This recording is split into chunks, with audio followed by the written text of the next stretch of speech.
Transmitting to St. Elizabeth, Westmoreland, Manchester, Clarendon, rural St. Andrew and parts of St. Thomas, and 90.7 from Coopers Hill in St. Andrew and Flower Hill in St. James, serving Westmoreland, Hanover, St. James, sections of Trelawney, Kingston, St. Catherine, Clarendon, St. Mary, Portland, and St. Anne. Nationwide 90 FM also broadcasts on the World Wide Web on nationwideradiojm.com and on Flow on channel 916. Nationwide 90 FM, a revolution in media. You're listening to Nationwide 90 FM. The time is 6 o'clock.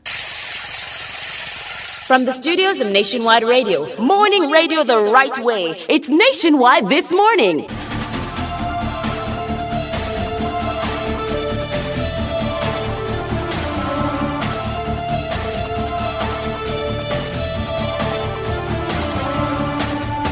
A very good morning to you. Coming up in the news at 6 for this morning, Wednesday, August 30, 2023.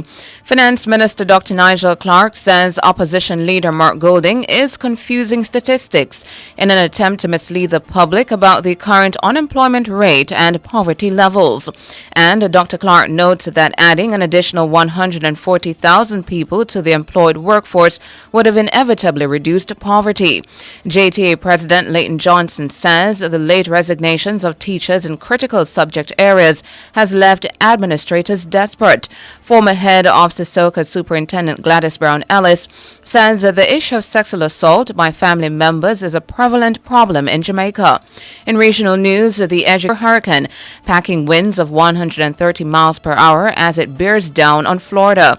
In the sports report, the Republic Bank Caribbean T20 Premier League today is following a two-day break to facilitate teams traveling from St. Kitts to Bridgetown for the Barbados leg.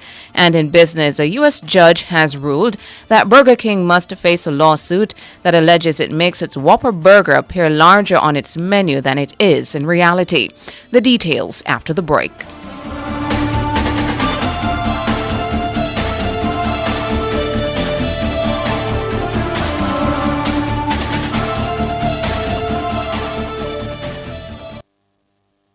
Touching lives every day, so many different ways, a part of all you do. Sagicor will make you feel secure, reaching out for more, we'll always see you through. Reach for more, whatever you're dreaming, whatever your goals, will help you achieve them. You're never alone, taking care of today's needs, take care of tomorrow's dreams, every day helping you succeed. That's what Sagicor means. Today's needs, tomorrow's dreams. Sagicor.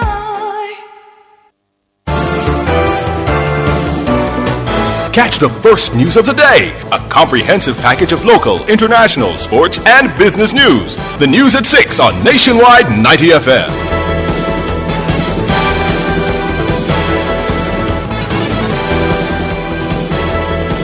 Now to the details. Finance Minister Dr. Nigel Clark says opposition leader Mark Golding is presenting a warped view of the economic situation in the country through his juxtaposition of the current historic low unemployment rate with the increase in poverty levels recorded in 2021. Shalois Michael tells us more.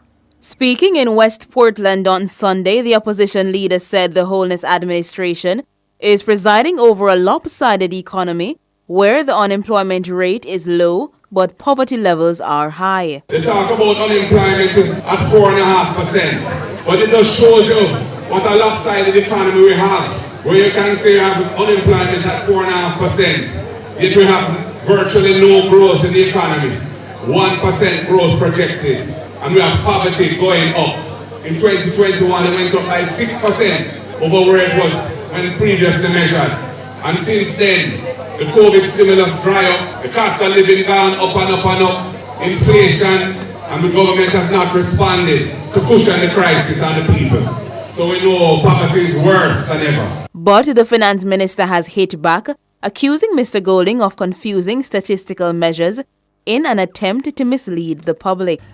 By comparing different economic statistics from different periods. The PNP president is engaged in misinformation and misdirection, and this is unfortunate. The recent poverty data of 16.7% is from 2021, fully 2 years ago. On the other hand, the historic low unemployment rate of 4.5% describes 2023, April 2023 to be exact. Now, a review of 30 years of economic data, of Jamaican economic data, easily establishes that there's a strong positive correlation between the rate/direction of the change in unemployment and the rate/direction of the change in poverty. The finance minister is reminding Jamaicans that in 2021, there was a global rise in poverty due to the ravages of the COVID-19 pandemic. He says it would be foolhardy to think Jamaica would be immune to this reality. In 2021, poverty went up compared to 2019, as there were 100,000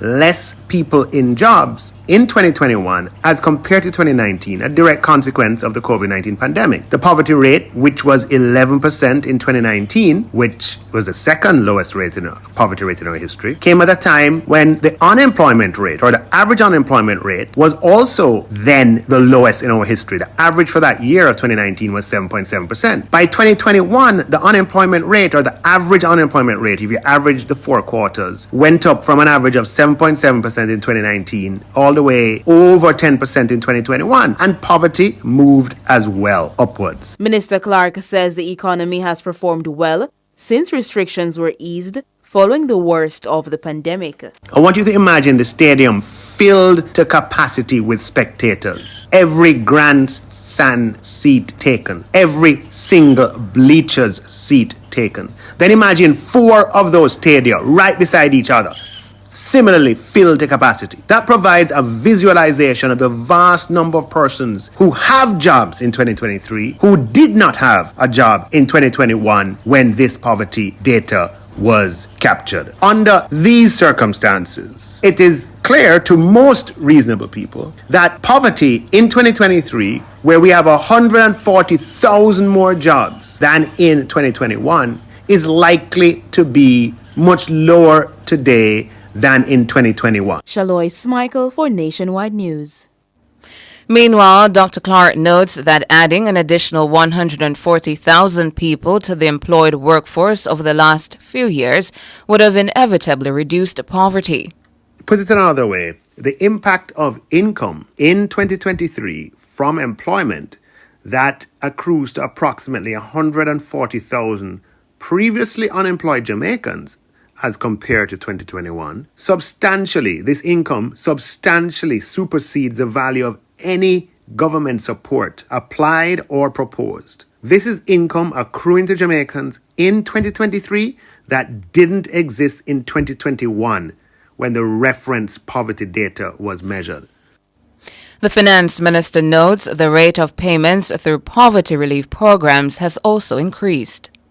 In addition, by 2023, the rate of payment of NIS pensions went up substantially. The rate of payment of, by 30%, I believe.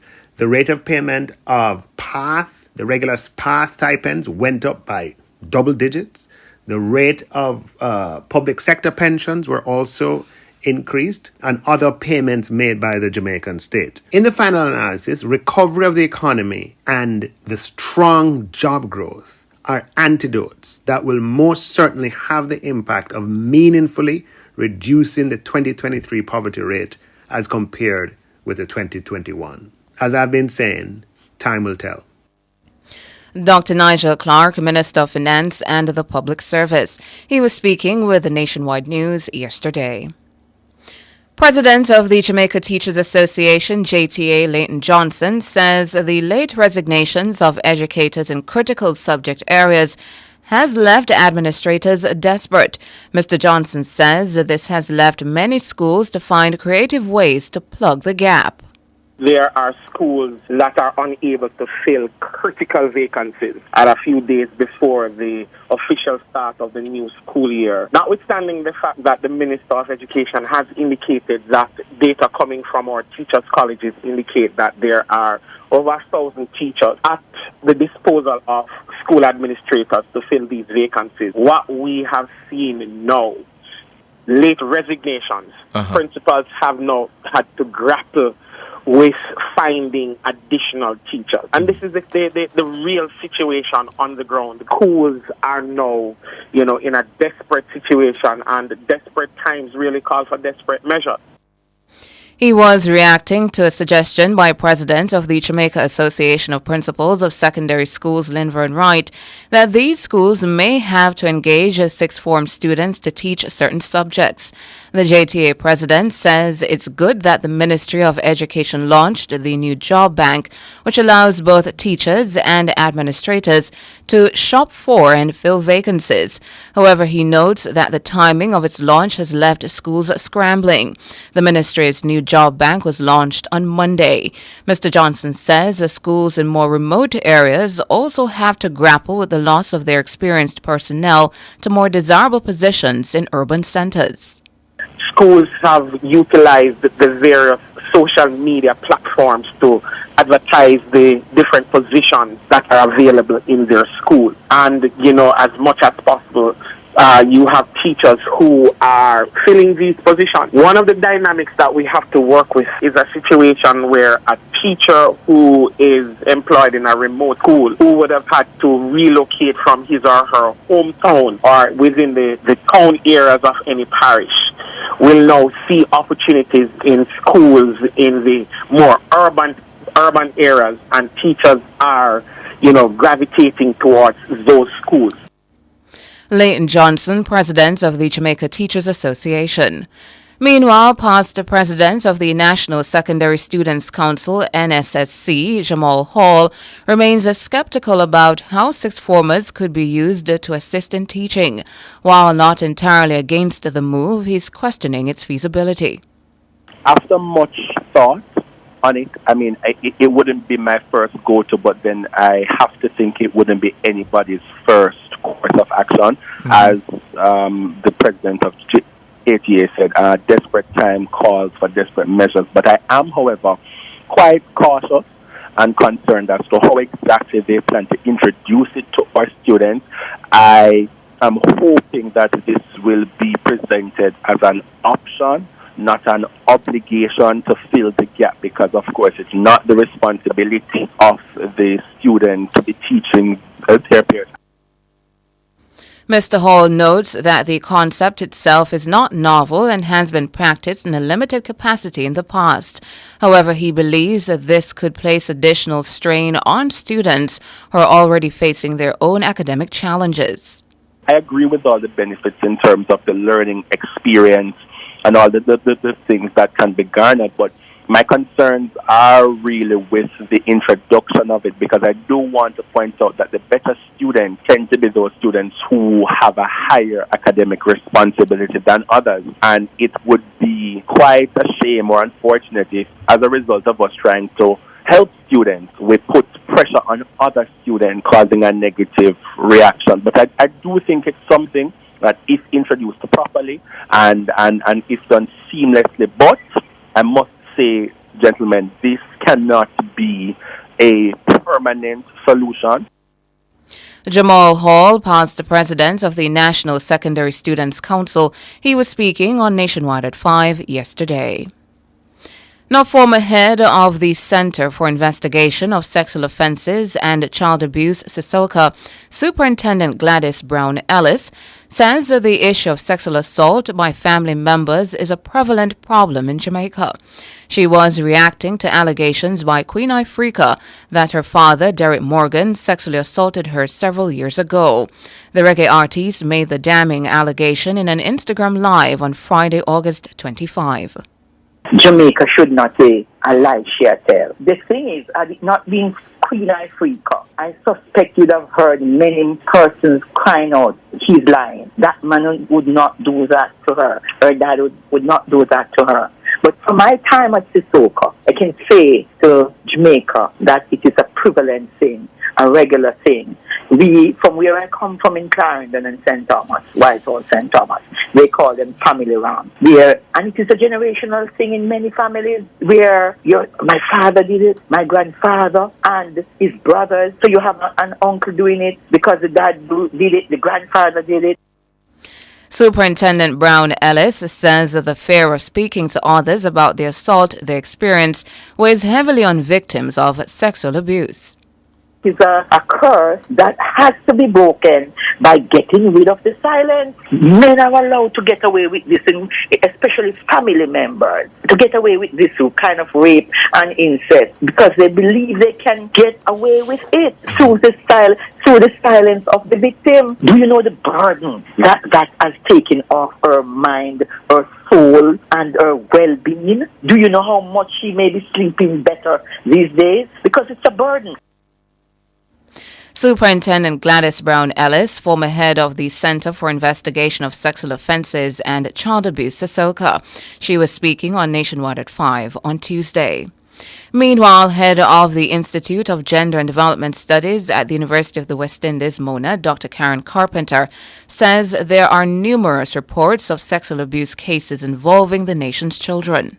One of the things that jumped out at me, which is very true, is that this happens to thousands of persons. The numbers are not small, even by the reporting that we have at the bureaus. We know that over 3,409 sexual abuse cases for children alone were reported in 2022, and that represents more than a 40% increase in cases over 2021. So we know that we have a serious situation, and we have a serious underground situation where much of the reporting is not being done. Those numbers don't even tell us the story of what's happening in the country.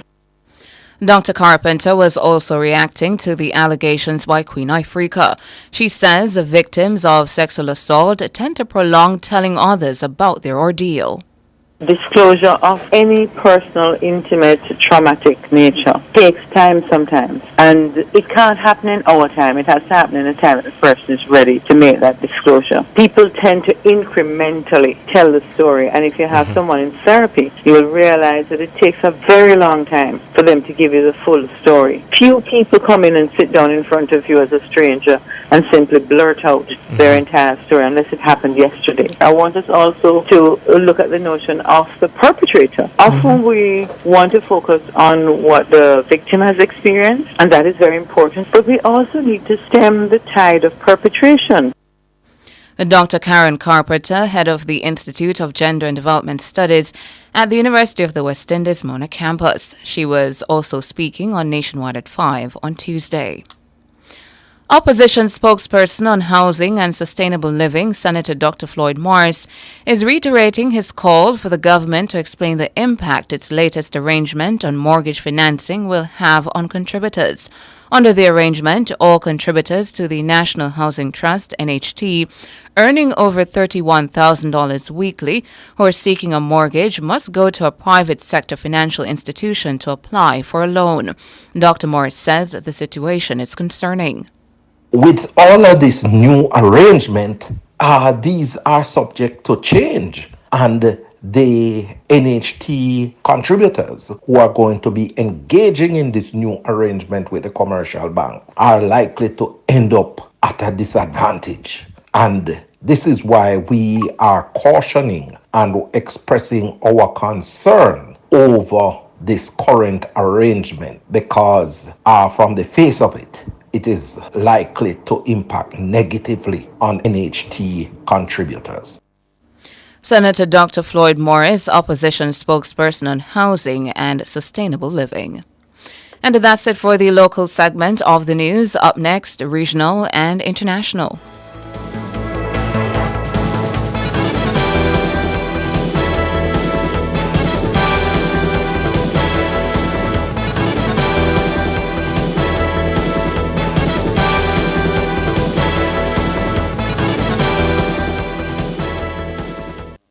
Book 9 rooms or more and get 1 free at Villa Tiana, Montego Bay. Summerfest offer all summer long. Call 876-350-1350. The time brought to you by Villa Tiana, where luxury meets service excellence is 6:19.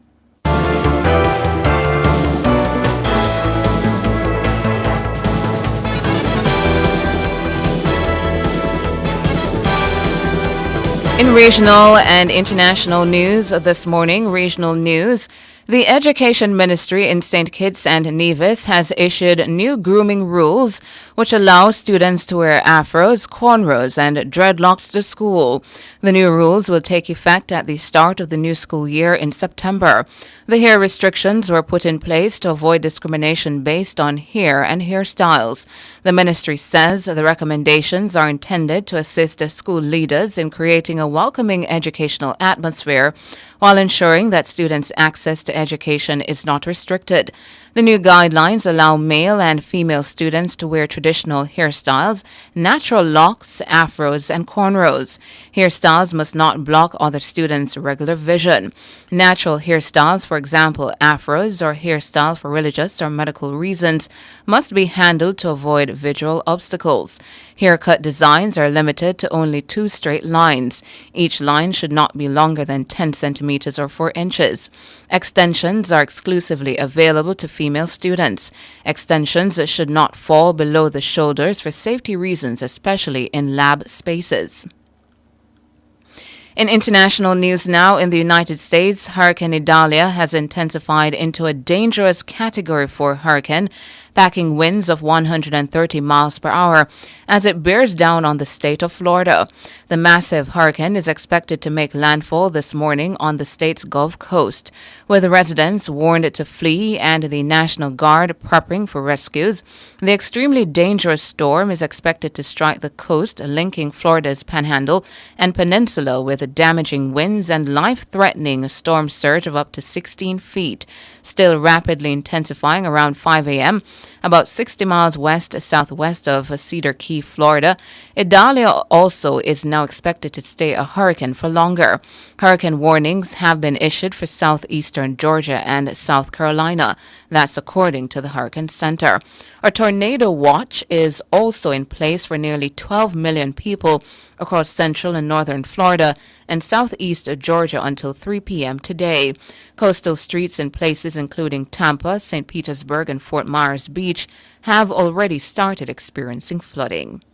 And that's it for regional and international. Up next, sports.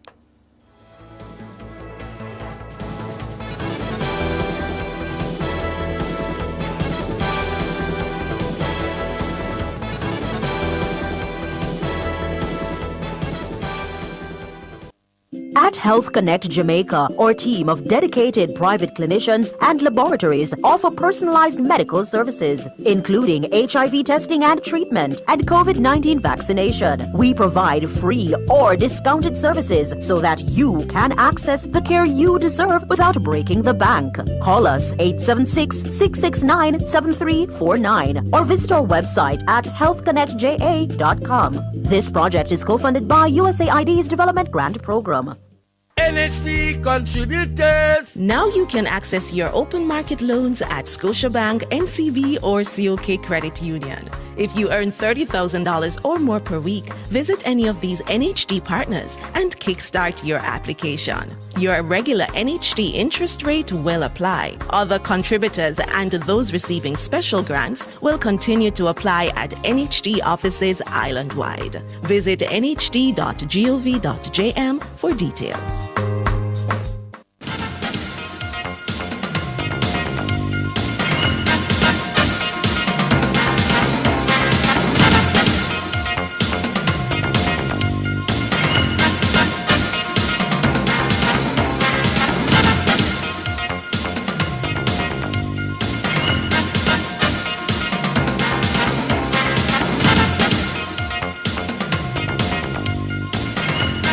In the sports report this morning, the Republic Bank Caribbean T20 Premier League begins today following a 2-day break to facilitate teams traveling from St. Kitts to Bridgetown for the Barbados leg. The games are between August 30 and September 3 at Kensington Oval. The Trinbago Knight Riders will face the Barbados Royals this evening at 6 p.m. Jamaica time. Veteran cricket commentator Joseph Reds Pereira is following the tournament and says rain is in the forecast for today. Well, all reports this morning from Barbados is they have had a lot of rain in the Bridgetown area, and that means that Kensington got a good soaking. He's hoping that it's just a system which will pass and we'll have good weather. The Talawas are in the third position after 4 matches. The Guyana Warriors, because of their win over the Talawas, have moved to second. The Kings are leading, but they have played more matches, which is going to operate against them. So they are, in fact, the top 3. Duplessis, the Kings cap, he has gone back to South Africa to get an operation on the elbow. And Colin Munro, the New Zealand international, who normally in past have gone to play for the TKR, he has come in to join the Kings. Razak has been made the captain of the Kings, replacing Duplessis. And like everybody else, they're now settling in to new conditions in Barbados. Bigger ground, not the same pressure on the captains and bowlers. So we'll just see what happens when Royals at home plays the TKR, who are still in the bottom 3. Haven't had the happiest of competition so far, and no doubt upset by the red card, which was part of the rules as they knew from day one. That's Joseph Reds Pereira. Now, 14 newly minted world champions are scheduled to compete at the meet in Zurich as the Wanda Diamond League resumes this week following the World Athletics Championships in Budapest. Several of the events in Zurich will feature the full podium from Budapest, including the women's 100 meters hurdles, both the men's and women's pole vault, and the women's triple jump. Tomorrow, in front of a sold-out stadium, Noah Lyles will return to his favorite distance, the 200 meters. Last week, Lyles became the first man since Usain Bolt in 2015 to claim the world sprint double, and he will take on 5 of the 6 men who followed him home in the longer sprint in Budapest, including silver medalist Arian Knighton and 4th place Zarnell Hughes. Fellow U.S. sprint star Sha'Carri Richardson will begin a triumphant tour of Europe after claiming the mantle of world's fastest woman in Budapest. She will face Olympic champion Elaine Thompson-Herah, who has struggled to find that form so far this year. The women's 200 meters will be similarly intriguing as Jamaica's 2-time world champion Sharika Jackson, 20 items, leads a full-strength field in the 100 meters hurdles with silver medalist and Olympic champion Jasmine Camacho Quinn, bronze medalist Kendra Harrison, 2019 world champion Nia Ali, and 4th placed Devin Charlton, all at the starting line. Norway's Karsten Warholm went one better, winning his 3rd world 400 meters hurdles title in Budapest, and will take on Brazil's 2022 world champion Alison dos Santos. And that's it for your morning sports.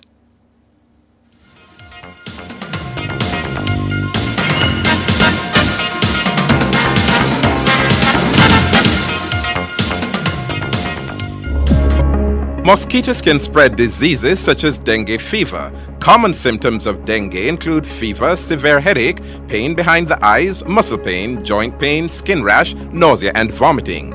If you feel you have dengue fever, visit your doctor or health center, rest, drink lots of fluids, use only paracetamol for pain. Do not take aspirin or other painkillers. Protect yourself from dengue and other mosquito-borne diseases. A message from the Ministry of Health.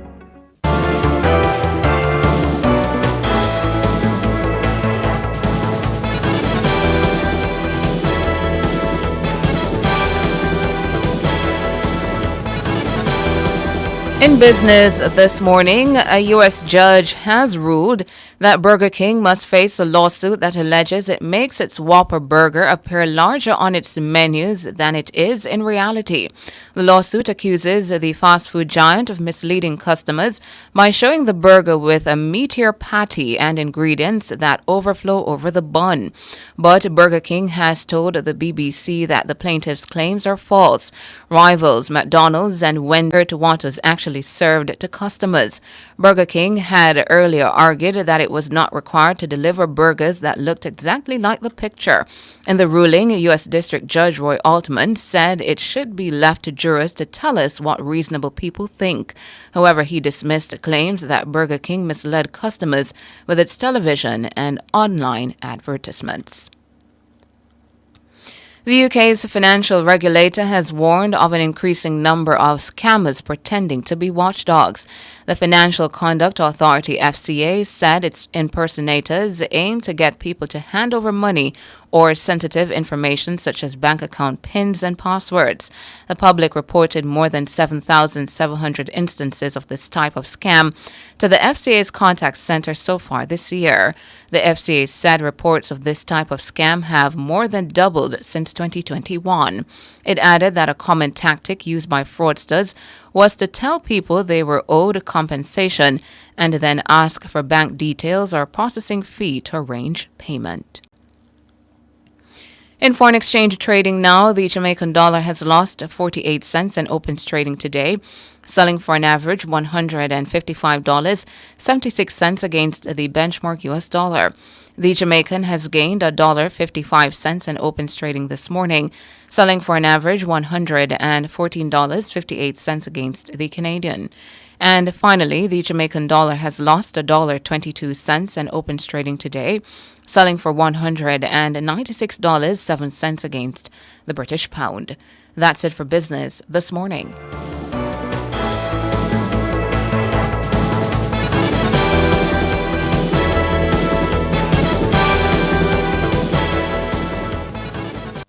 It's This Morning on Nationwide 90 FM. The time is 6:31. Beneficiaries. The PATH payment cycle begins on August 21, 2023. Post offices and payment agencies will deliver payments based on last names up to September 4, 2023. Check the Weekend Star to find out when and where you should collect. If you miss your date, you must collect between September 5 and September 6, 2023. For more information, call PATH at 876-922-8007 or visit the ministry's website at www.mlss.gov.jm. PATH, advancing your family, developing Jamaica. A message from the Ministry of Labor and Social Security.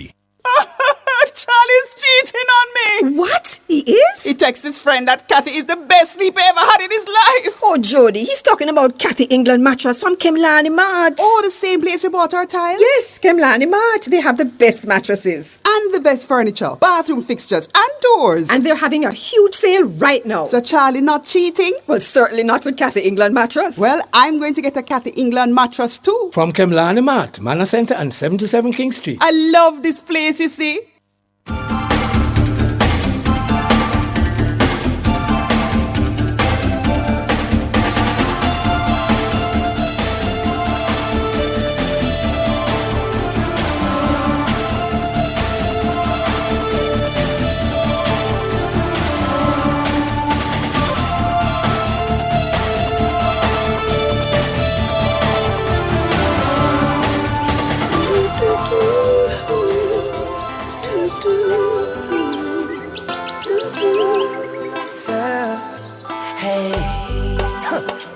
Thanks for life, give thanks for life.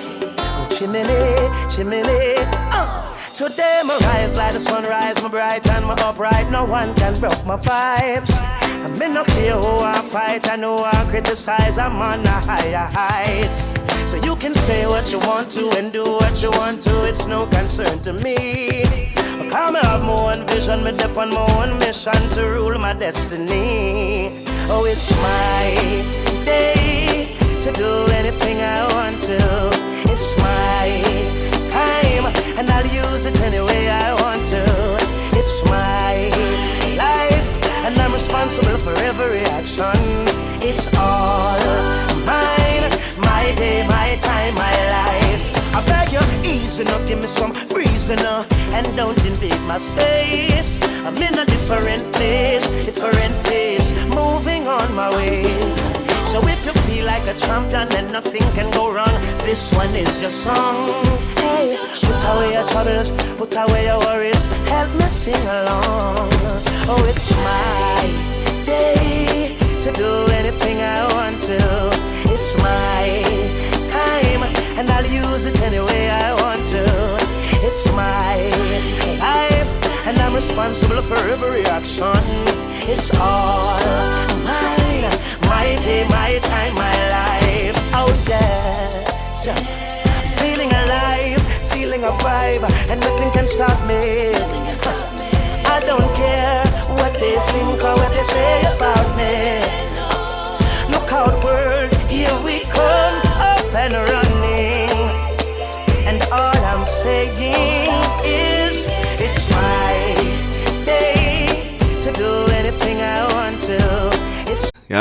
and then we're well and truly into September, basically. Yeah, the 9th month. A Christmas. Exactly. Christmas. Basically Christmas. Good morning to you. I'm Ricardo Brooks. Good morning to you if you're out there in Radio Land. Hello to you if you're joining us on the app. You should have the app by now. Nationwide 90 FM on the Google Play and the App Store. And hello to you if you're with us on Nationwide News Network on YouTube. Yeah, I'm told that we will be up and running soon enough on our familiar platform. Yeah. I'm Tawna Thomas, and the platform that we're using now, Nationwide 90 FM Live. So if you're over there in Radioland, come on over, subscribe.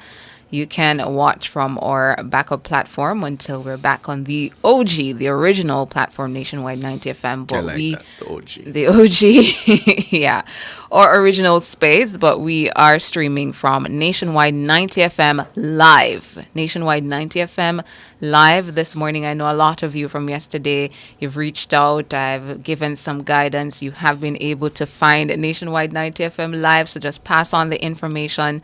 Come on over, subscribe, click the notification bell so that tomorrow now, just in case you can't find it, no worries. You will be notified when we go live. Absolutely. Yeah. And as we're coming on air in the southern state of Florida in the United States, they're bracing in just about an hour's time. Hurricane Idalia is expected to make landfall. It's now a Category 3 hurricane. It had peaked earlier at Category 4 strength. It's expected to make landfall in just about an hour.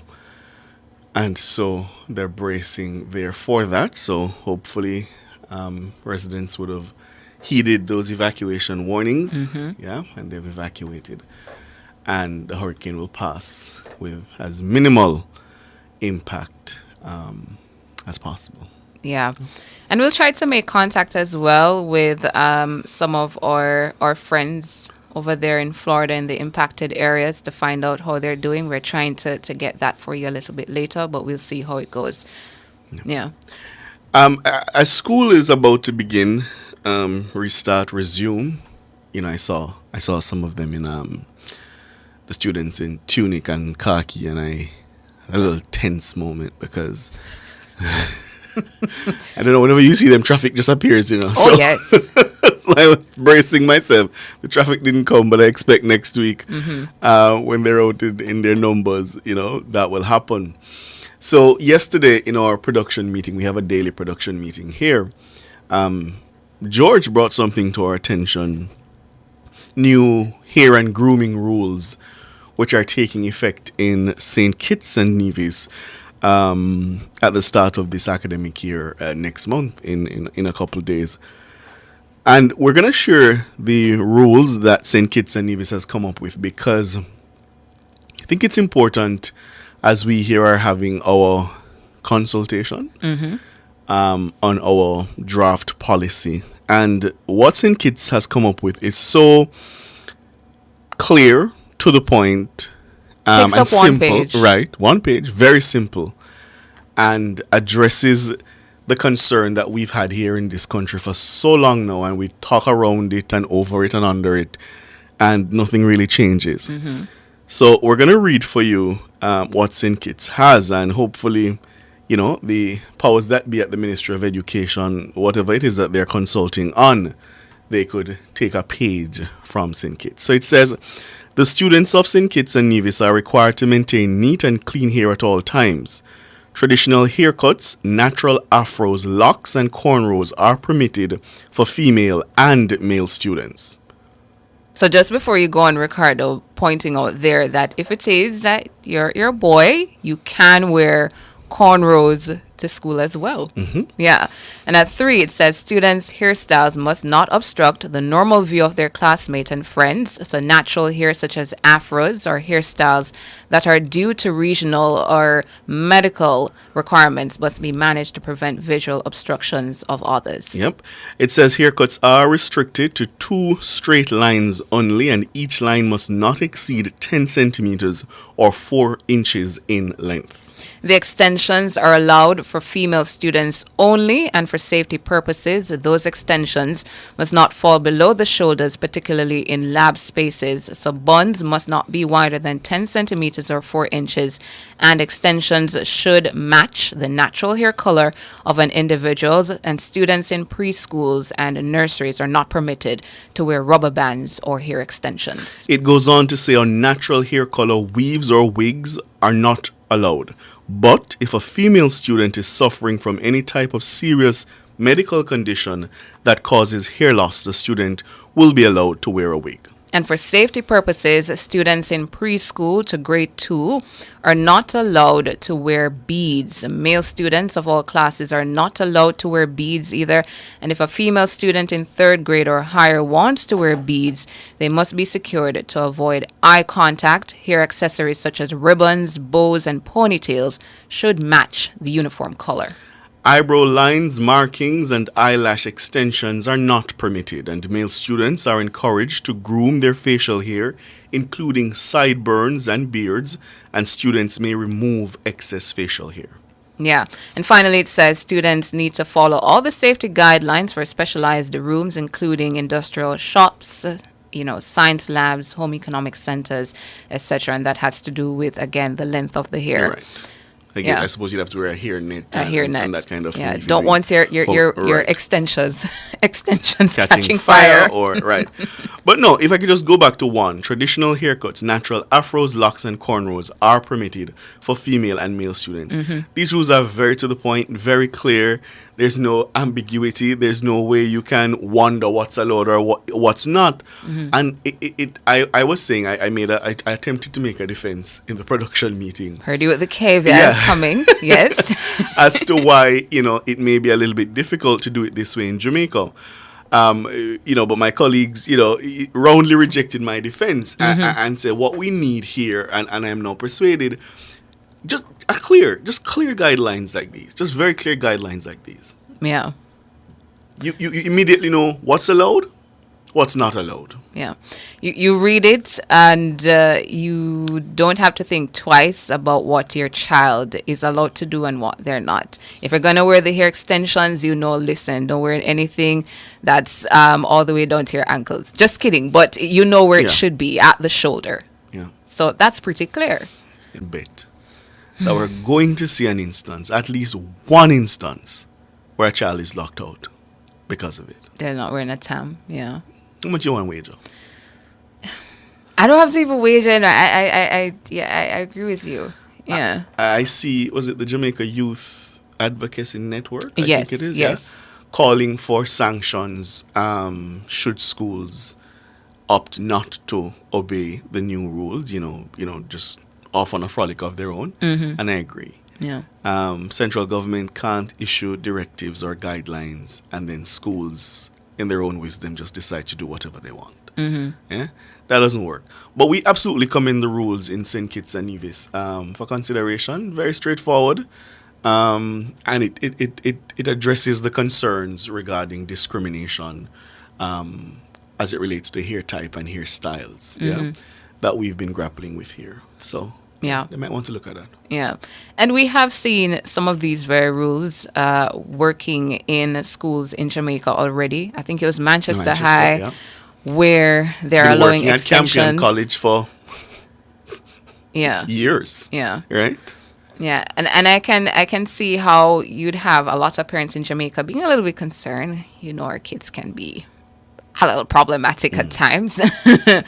But I say for the sake of, taking into consideration discrimination of hair and all of that, make clear rules, include these things so it's inclusive, and see how it goes. And that fear that they'll take it too far. The schools that have allowed them the latitude have not reported that they have seen instances where the children are going too far. Yes. In fact, I think it was the Dean of Discipline of Manchester High, who said that cooperation was seamless, that they were having no challenge with it, and most importantly, it was not affecting teaching and learning. Absolutely. At all. Yeah. So hopefully we can get this done and put this matter of hair and hairstyle and dress and grooming to rest. Yeah. Because every single year, we have the conversation.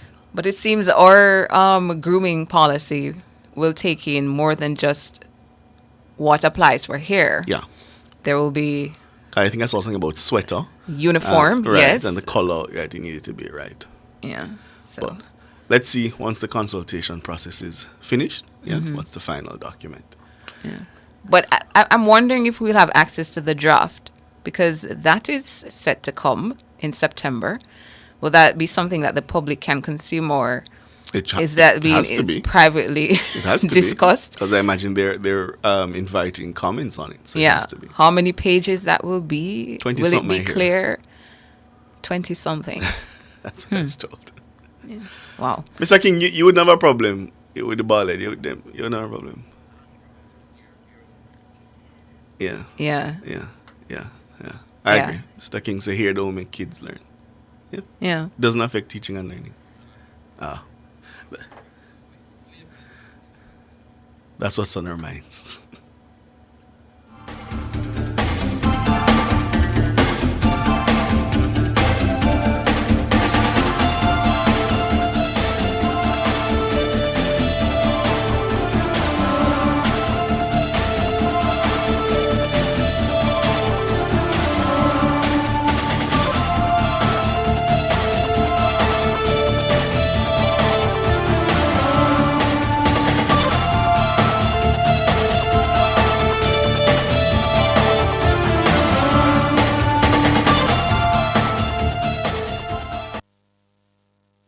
Need a business loan but have no collateral?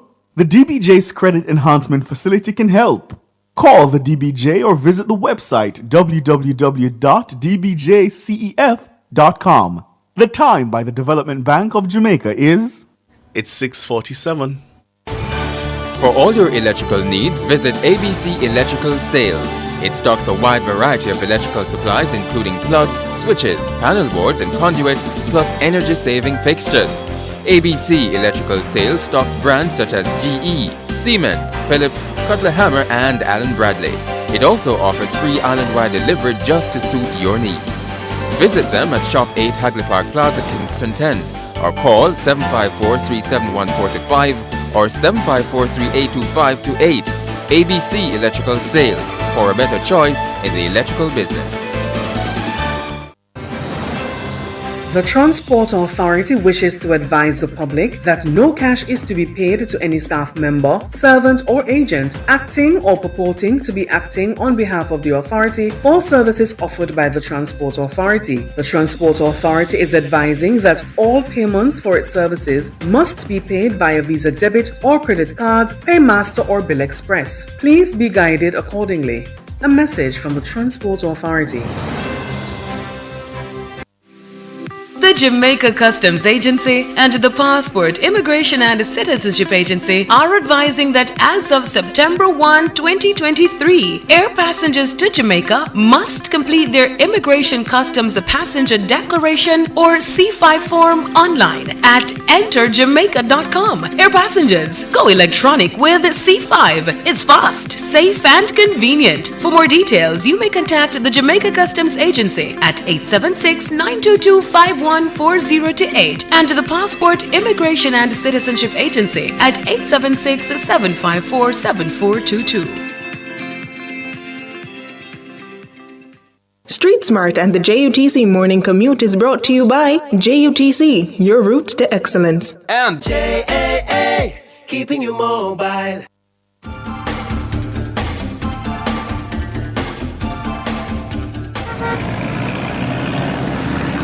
11 minutes to 7 now. We're gonna head to the street. I wonder if Michelle remember to tell him someone of course chicken. King. Hey Ludlow, are you on the line? Remind Michelle to tell him someone of course chicken here. Alright, cool. Yeah, we're gonna go to the street now to hear from Ludlow McLean. He has street smarts. Morning, Ludlow. I'm always on the line. Yeah, morning time. By the way, you heard about that car that caught fire in the Licking area there yesterday, Ricardo? No, I didn't hear about that. Oh, I did see some images of it. Okay. Yeah, looking like I a was wondering wagon. because what kind of is one of the traditional cars or the new electronic cars, I don't know. Oh no, it's Anyway. a traditional car, Okay, older wagon. It seems. Okay. The situation of the road is, well, it's bright and sunny, blue skies. Yes, don't know what is going to happen later though, but already, I can tell you, just after Winchester Road to get into Advocacy, bumper to bumper traffic. But there are 2 lights to get before you get there, 2 lights before you cross over to Hagley Park Road, or 3, yes. And it's slow moving for the time being. But going down Half-a-Tree Road, however, it's much more, it's free flowing. Now, the other roads, Ruthven Road, Cecilia Avenue, Ruthven Road, going further down to Chelsea Avenue, those areas are moving smooth. And as I said, Half-a-Tree Road still moving smoothly, no delays or anything like that. And around Southermere Road, I should say, that is not too bad either. Hagley Park Road, coming up to Eastwood Park Road, also steady.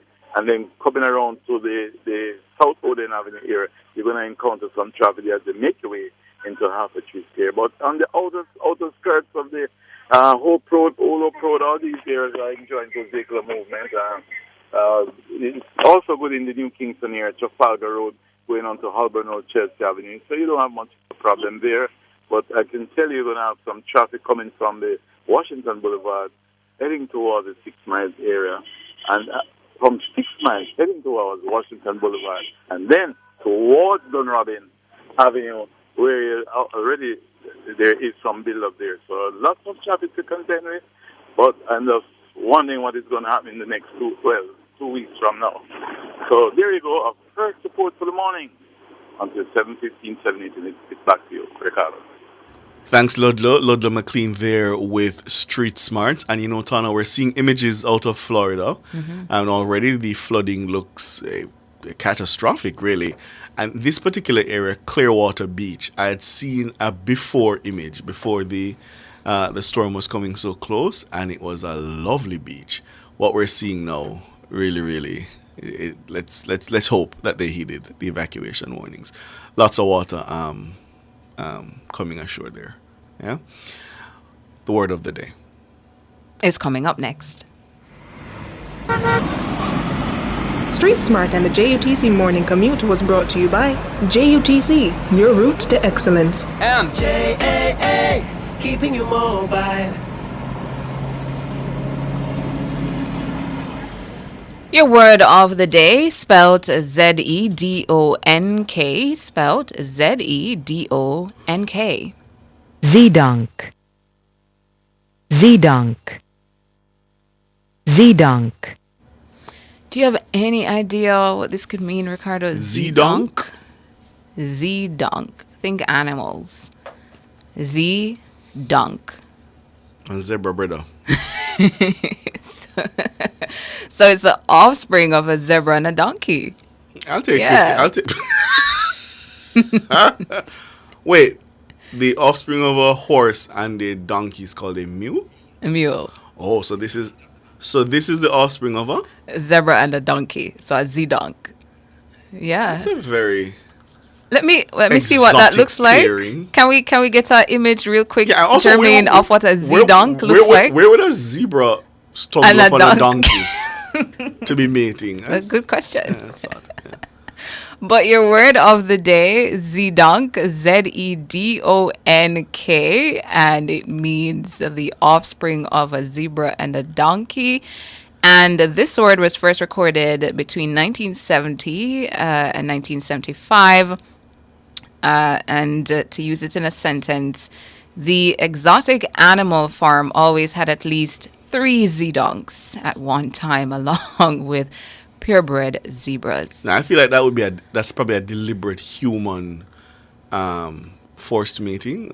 Yeah, I don't know, because zebras and donkeys, exotic animal farm. It's probably something humans did. I don't know that zebras and donkeys are just running together and mating. Yeah. Oh, that's what it looks like?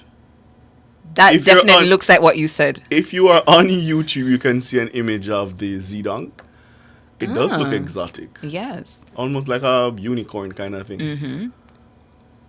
Lord. So it carries the natural skin pattern of a donkey, but then also the natural stripes on a portion of it. You don't really belong no way, because the donkey them not going to claim you and the zebra them not going to claim you. You know how old this is? I don't like that for the Z-Dog. I don't like that for the Z-Dog at all. What is again, King? Can we find another? Is there another? So Z-Donk is your word of the day. It's a noun spelled Zedonk. You can't carry that as a jacket. No, a female donkey. But the legs carry the strength. Yeah, him get the strong donkey jeans.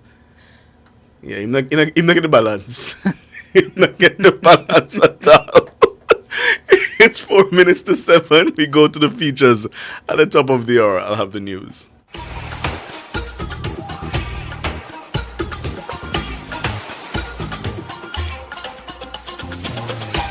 Last week, we looked at how you could contract hookworm disease from your dogs. Today in Pets World, we'll be looking at salmonellosis, an infection that you can contract from your reptilian pets. If you are a lover of lizards, snakes, turtles, and iguanas, and happen to keep any as pets, you run the risk of contracting an infection known as salmonellosis from them. These reptiles often carry the salmonella bacteria. However, while it does not cause symptoms in your pet, it can make you very sick. This infection can affect your intestines and on some occasions your bloodstream. It is one of the more common diarrheal illnesses. Once infected, you may experience mild or severe diarrhea, fever, and cramps that can last up to a week. Young children, elderly persons, and those with a weakened immune system are more likely to develop severe and sometimes fatal illness from the infection. Therefore, families with children 5 years old or younger should avoid keeping reptiles as pets. The salmonella bacteria can spread by either direct or indirect contact with reptiles or their droppings. The germs can get on their cages, aquariums, terrariums, the water they live in or swim in, and other containers that house them. Anything that reptiles touch should be considered to be possibly contaminated with salmonella. If after touching or handling a reptile and you fail to wash your mouth or hands, you can infect yourself with salmonellosis. Here are some tips on how you can reduce your risk of becoming infected. Wash your hands thoroughly with soap and warm water immediately after touching a reptile or anything in the area where they live.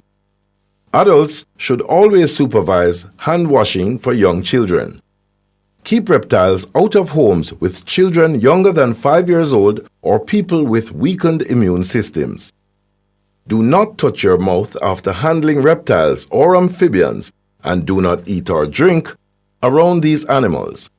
Do not let reptiles roam freely throughout the house or in areas where food or drink is prepared, served, or stored. Habitats and their contents should be carefully cleaned outside of the home. Use disposable gloves when cleaning and do not dispose of water in sinks used for food preparation or for getting drinking water. Be sure to clean any surfaces that have been in contact with reptiles. If desired, for added protection, these surfaces can then also be sanitized. Do not place reptiles in the bathtub or kiddie pool used by children. And wash any clothing a reptile might have touched. That's all for Pets World today. Stay safe until next time.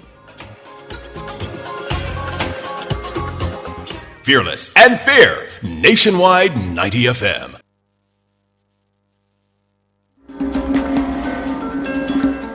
They say public speaking can make people so nervous. Let me try to help you to change that.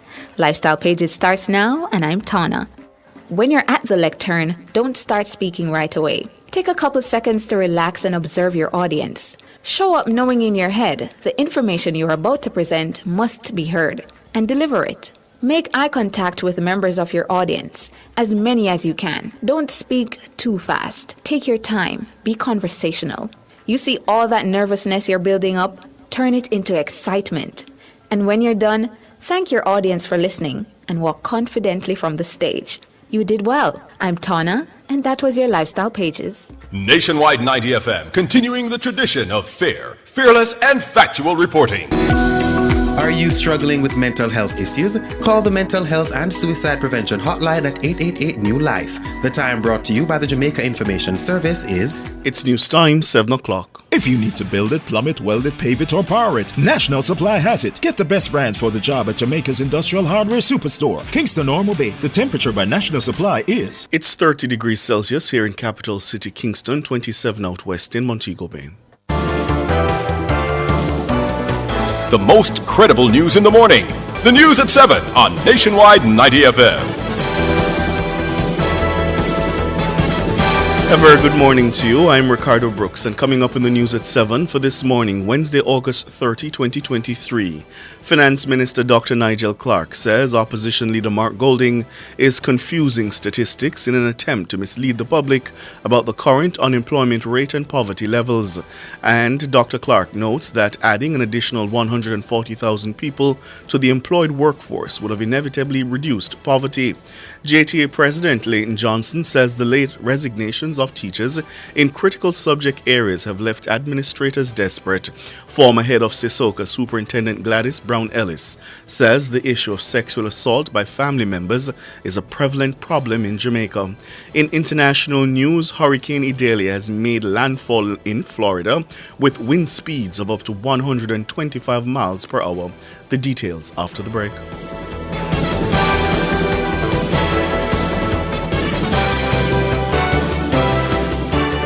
If it's news, it's got to be Nationwide 90 FM. And now to the details. The Finance Minister, Dr. Nigel Clark, says Opposition Leader Mark Golding is presenting a warped view of the economic situation in the country through his juxtaposition of the current historic low unemployment rate with the increase in poverty levels recorded in 2021. Shalois Michael tells us more. Speaking in West Portland on Sunday, the opposition leader said the Holness administration is presiding over a lopsided economy where the unemployment rate is low but poverty levels are high. They talk about unemployment is at 4.5%, but it just shows you what a lopsided economy we have, where you can say you have unemployment at 4.5%, yet we have virtually no growth in the economy, 1% growth projected. And we have poverty going up. In 2021, it went up by 6% over where it was when previously measured. And since then, the COVID stimulus dry up, the cost of living gone up and up and up, inflation, and the government has not responded to cushion the crisis on the people. So we know poverty is worse than ever. But the finance minister has hit back, accusing Mr. Golding of confusing statistical measures in an attempt to mislead the public.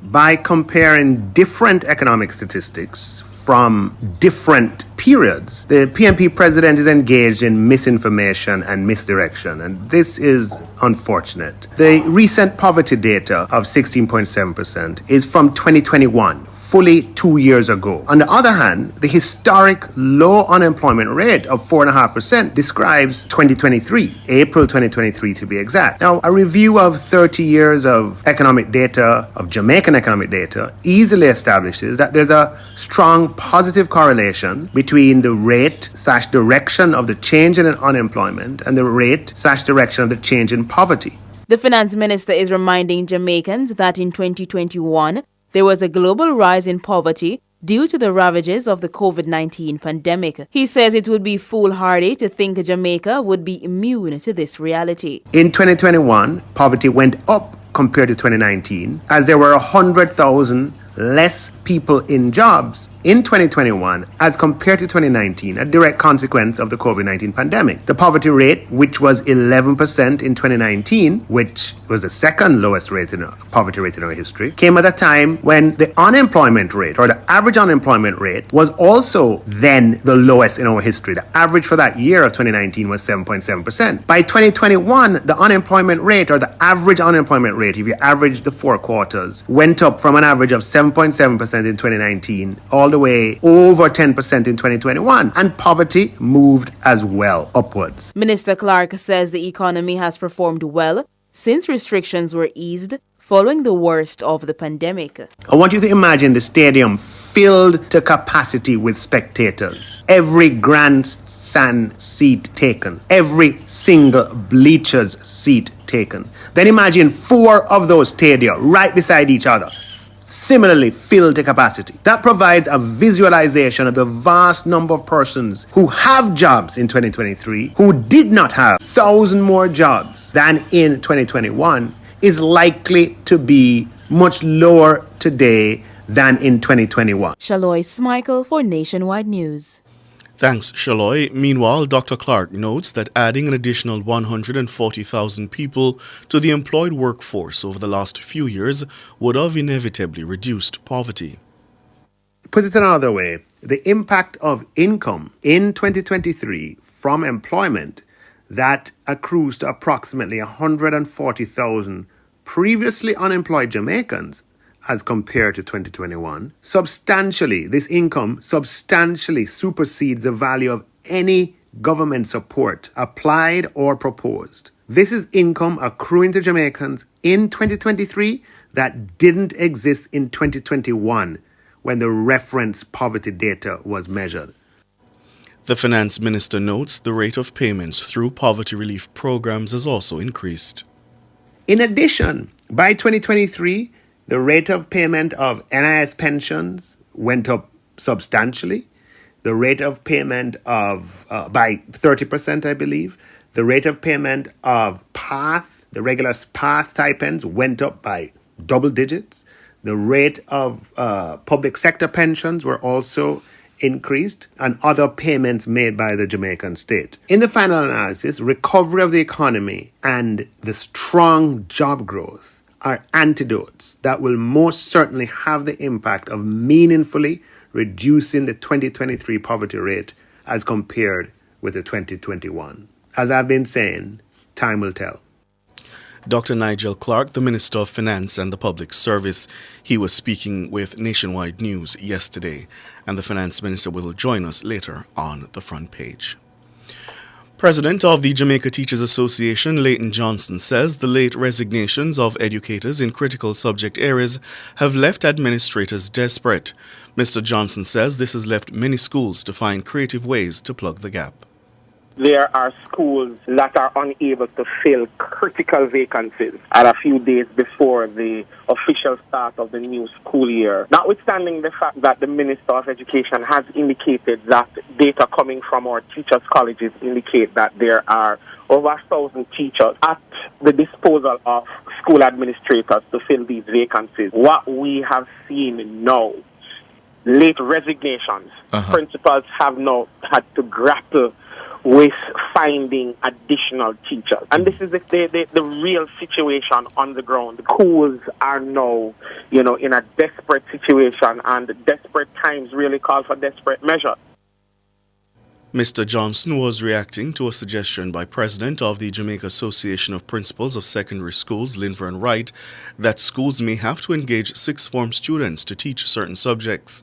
The JTA President says it's good that the Ministry of Education launched the new job bank, which allows both teachers and administrators to shop for and fill vacancies. However, he notes that the timing of its launch has left schools scrambling. The ministry's new job bank was launched on Monday. Mr. Johnson says schools in more remote areas also have to grapple with the loss of their experienced personnel to more desirable positions in urban centers. Schools have utilized the various social media platforms to advertise the different positions that are available in their school. And, as much as possible, you have teachers who are filling these positions. One of the dynamics that we have to work with is a situation where a teacher who is employed in a remote school, who would have had to relocate from his or her hometown or within the town areas of any parish, will now see opportunities in schools in the more urban areas, and teachers are, gravitating towards those schools. Leighton Johnson, the president of the Jamaica Teachers Association. Meanwhile, past president of the National Secondary Students' Council, NSSC, Jamal Hall, remains skeptical about how sixth formers could be used to assist in teaching. While not entirely against the move, he's questioning its feasibility. After much thought on it, I mean, it wouldn't be my first go-to, but then I have to think it wouldn't be anybody's first course of action. As the president of ATA said, desperate time calls for desperate measures. But I am, however, quite cautious and concerned as to how exactly they plan to introduce it to our students. I am hoping that this will be presented as an option, not an obligation to fill the gap, because of course it's not the responsibility of the student to be teaching their peers. Mr. Hall notes that the concept itself is not novel and has been practiced in a limited capacity in the past. However, he believes this could place additional strain on students who are already facing their own academic challenges. I agree with all the benefits in terms of the learning experience and all the things that can be garnered, but my concerns are really with the introduction of it, because I do want to point out that the better students tend to be those students who have a higher academic responsibility than others, and it would be quite a shame or unfortunate if, as a result of us trying to help students, we put pressure on other students, causing a negative reaction. But I do think it's something that, if introduced properly and if done seamlessly, but I must say, gentlemen, this cannot be a permanent solution. Jamal Hall, the past president of the National Secondary Students' Council, he was speaking on Nationwide at 5 last evening. Former head of the Center for Investigation of Sexual Offences and Child Abuse, Sissoka, Superintendent Gladys Brown Ellis, says the issue of sexual assault by family members is a prevalent problem in Jamaica. She was reacting to allegations by Queen Ifrika that her father, Derek Morgan, sexually assaulted her several years ago. The reggae artist made the damning allegation in an Instagram live on Friday, August 25. Jamaica should not say a lie she tell. The thing is, had it not been Queen Ifrika, I suspect you'd have heard many persons crying out, she's lying. That man would not do that to her. Her dad would not do that to her. But from my time at Sissoka, I can say to Jamaica that it is a prevalent thing, a regular thing. From where I come from in Clarendon and St. Thomas, Whitehall, St. Thomas, they call them family rams. And it is a generational thing in many families where my father did it, my grandfather, and his brothers. So you have an uncle doing it because the dad did it, the grandfather did it. Superintendent Brown Ellis says the fear of speaking to others about the assault they experience weighs heavily on victims of sexual abuse. It's a curse that has to be broken by getting rid of the silence. Men are allowed to get away with this, especially family members, to get away with this kind of rape and incest because they believe they can get away with it through the silence of the victim. Do you know the burden that has taken off her mind, her soul, and her well-being? Do you know how much she may be sleeping better these days? Because it's a burden. Superintendent Gladys Brown Ellis, former head of the Center for Investigation of Sexual Offences and Child Abuse, Sissoka. She was speaking on Nationwide at 5 on Tuesday. Meanwhile, head of the Institute of Gender and Development Studies at the UWI Mona, Dr. Karen Carpenter, says there are numerous reports of sexual abuse cases involving the nation's children. One of the things that jumped out at me, which is very true, is that this happens to thousands of persons. The numbers are not small, even by the reporting that we have at the bureaus. We know that over 3,409 sexual abuse cases for children alone were reported in 2022, and that represents more than a 40% increase in cases over 2021. So we know that we have a serious situation, and we have a serious underground situation where much of the reporting is not being done. Those numbers don't even tell us the story of what's happening in the country. Dr. Carpenter says victims of sexual assault tend to prolong telling others about their ordeal. Disclosure of any personal, intimate, traumatic nature takes time sometimes. And it can't happen in our time. It has to happen in a time that the person is ready to make that disclosure. People tend to incrementally tell the story. And if you have someone in therapy, you will realize that it takes a very long time for them to give you the full story. Few people come in and sit down in front of you as a stranger and simply blurt out their entire story unless it happened yesterday. I want us also to look at the notion of the perpetrator. Often we want to focus on what the victim has experienced, and that is very important, but we also need to stem the tide of perpetration. Dr. Karen Carpenter, head of the Institute of Gender and Development Studies at the UWI Mona. She was speaking on Nationwide at 5 last evening. In international news now, in the United States, Hurricane Idalia has made landfall in Florida as a dangerous Category 3 storm. With residents warned to flee and the National Guard prepping for rescues, the extremely dangerous storm is expected to strike the coast, linking Florida's Panhandle and Peninsula with damaging winds and a life-threatening storm surge of up to 16 feet. Still rapidly intensifying, about 60 miles west-southwest of Cedar Key in Florida, Idalia is also now expected to stay a hurricane for longer. Hurricane warnings have been issued for southeastern Georgia and South Carolina, the Hurricane Center has said. A tornado watch is also in place for nearly 12 million people across central and northern Florida and southeast Georgia until 3 p.m. today. Coastal streets in places including Tampa, St. Petersburg, and Fort Myers Beach have already started experiencing severe flooding. That's the news at 7 this morning. I'm Ricardo Brooks.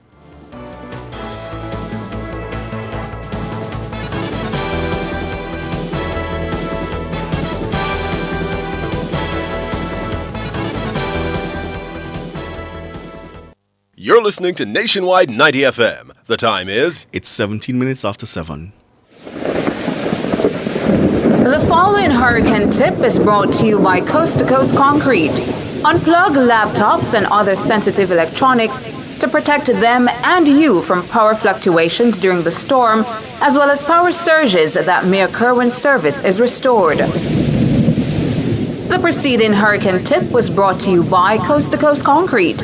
Telephone 876-706-3230. The Jamaica Customs Agency and the Passport, Immigration and Citizenship Agency are advising that as of September 1, 2023, air passengers to Jamaica must complete their Immigration Customs Passenger Declaration or C5 form online at enterjamaica.com. Air passengers, go electronic with C5. It's fast, safe, and convenient. For more details, you may contact the Jamaica Customs Agency at 876-922-5140 and the Passport, Immigration and Citizenship Agency at 876-754-7422. Street Smart and the JUTC Morning Commute is brought to you by JUTC, your route to excellence. And JAA, keeping you mobile.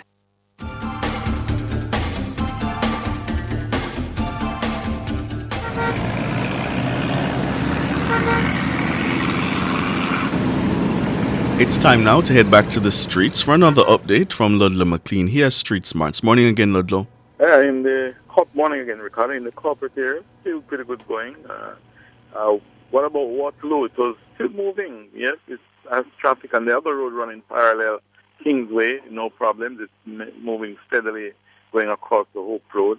The busiest area still remains in that Hope Road heading towards the clock.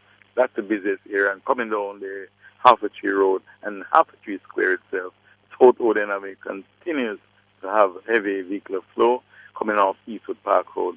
Malines Road is also increasing now, but further up it's moving steadily only when you get to the intersection of Malines and Washington Boulevard. And Washington Boulevard still flowing, building as the morning progresses, and going beyond that, 6 miles also has some traffic, but it's flowing. You won't be bothered by that.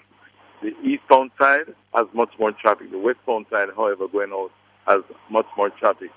What about the eastern side? Remember, if you're coming from the Bull Bay area, you're still going to have some traffic coming in from that 8 miles, 7 miles, as you approach that roundabout by Harborview. However, Sir Flores Glasgow is free. Michael Manley Boulevard still flowing freely. Port Royal Street. Now, when it come onto the Marcus Garvey, you're going to have increased vehicular traffic going through Water Lane and then onto the Harbour Street area. That's where you're going to have some traffic. But generally speaking, it's not too bad.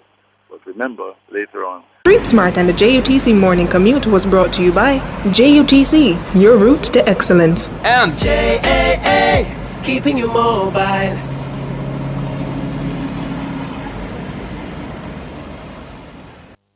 Front Page is brought to you today by ABC Electrical Sales, for a better choice in the electrical business. For all your electrical needs, visit ABC Electrical Sales. It stocks a wide variety of electrical supplies including plugs, switches, panel boards and conduits, plus energy-saving fixtures. ABC Electrical Sales stocks brands such as GE, Siemens, Philips, Cutler Hammer and Allen Bradley. It also offers free island-wide delivery just to suit your needs. Visit them at Shop 8 Hagley Park Plaza, Kingston 10, or call 754-371-45 or 754-382-528. ABC Electrical Sales, for a better choice in the electrical business.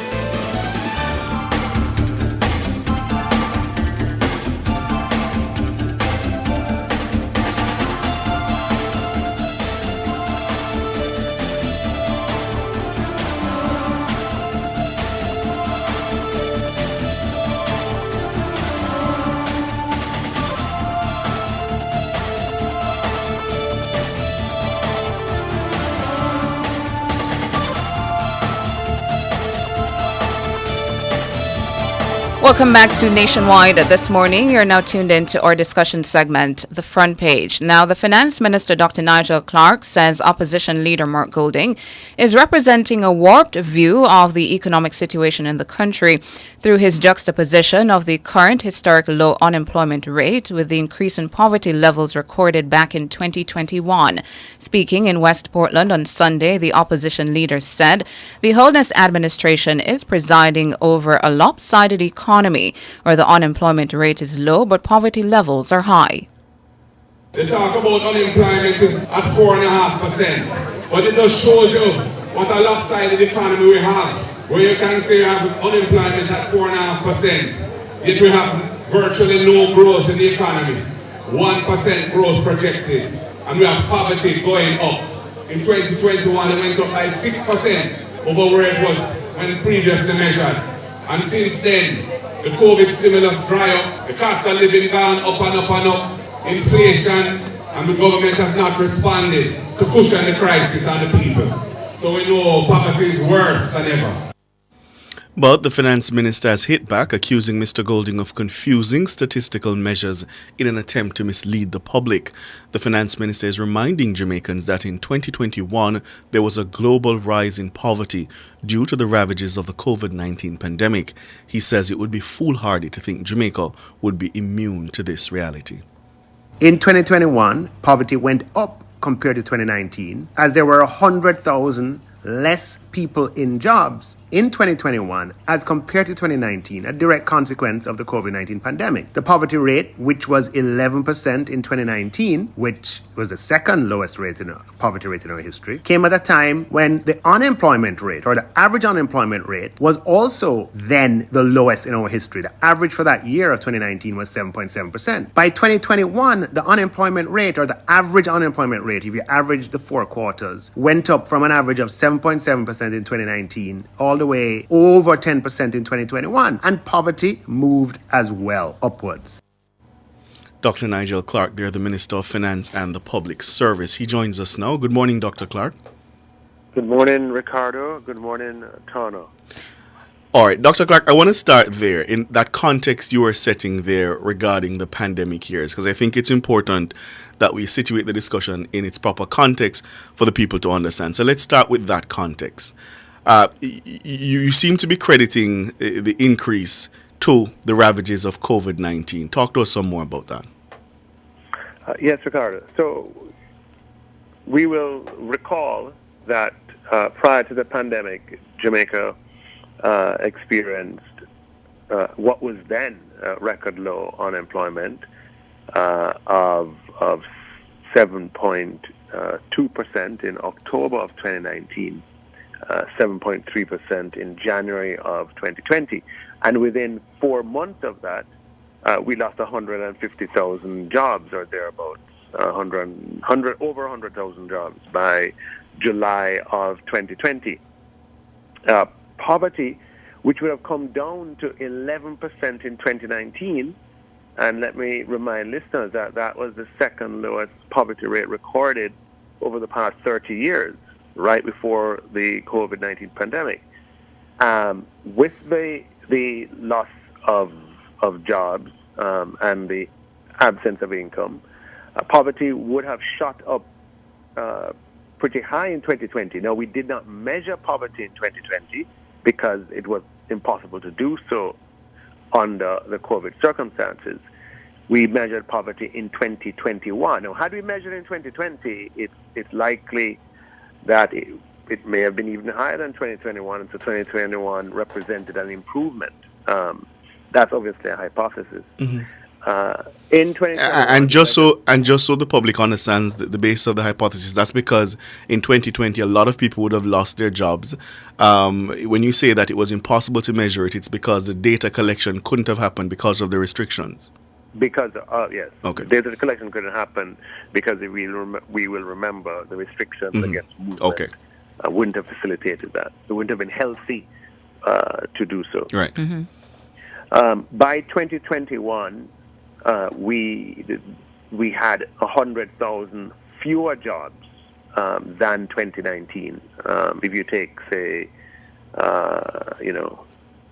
one of the quarters in 2021 and compare it with a quarter in 2019, and the poverty rate of 2021 vis-a-vis 2019 would have worsened as a result. Now, as your story pointed out prior to this interview, this would have been the case all around the world. Mm-hmm. That poverty rate, despite government intervention in countries, poverty rates went up. And that is because, no government can supplement all of the income lost. Yeah. So though you supplement with stimulus packages, it can't alleviate all that has been lost. It just provides a cushion. Now, the challenge with the remarks of the PNP president is that he's juxtaposing two different economic variables, unemployment on one hand and poverty on another, from two different years, and giving the impression that there's some contemporaneous sort of quality to those two variables. The variables are from two different years. The unemployment rate in 2023 is 4.5%. We have 140,000 more persons in jobs in 2023 than we had in 2021. And just to do a visual on that, the National Stadium holds 35,000 people. Just imagine every single seat in the grandstand filled. Imagine every bleacher seat completely filled, caulked, as we would say. And then imagine 4 of those stadia side by side, full to capacity. That provides a visual representation of the number of persons added to the category of persons with jobs in 2023 as compared to 2021.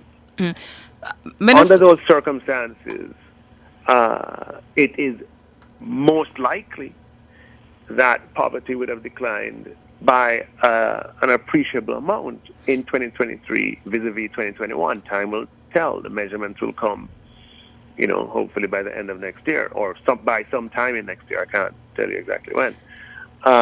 Let's talk a bit more about that, Minister Clark, after we come back from the break, and about the absence of the 2022 poverty level numbers.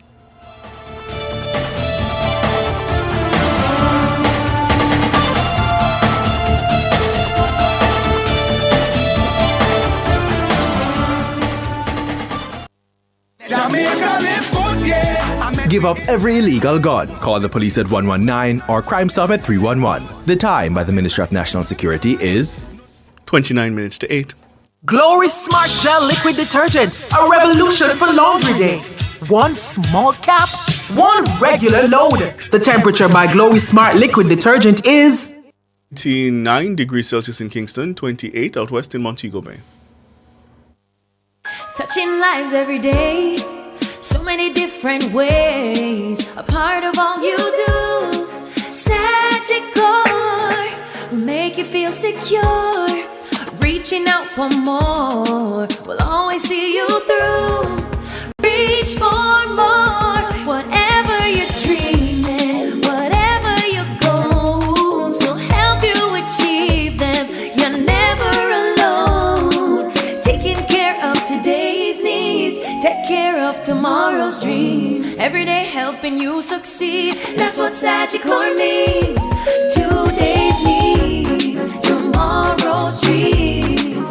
Sagicor. Yo, brother, you hear about the new thing from JUTC? No, what you talk about? Yo, them just launched a new online customer portal on them website. You can book charters, apply for sub-franchise license, and pay your fees all online. Yo, that sound easy for Trina? No joke. Me just use it for book my charters for the weekend. Everything runs smooth and quick. No more long lines and wait times. Me have to check that out still. How am I do it? Yo, just go up on them website, jutc.gov.jm, and you're good to go. Trust me, it's the way to go.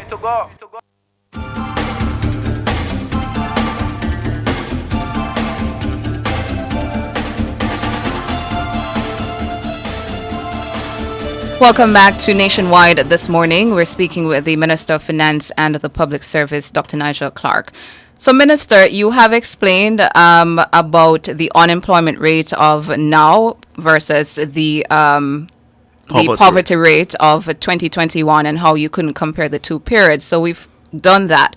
But you have persons online now who are saying, well, Minister, what about the current figures or the 2022 figures, and what does that say about the poverty rate of Jamaica now and where the economy is?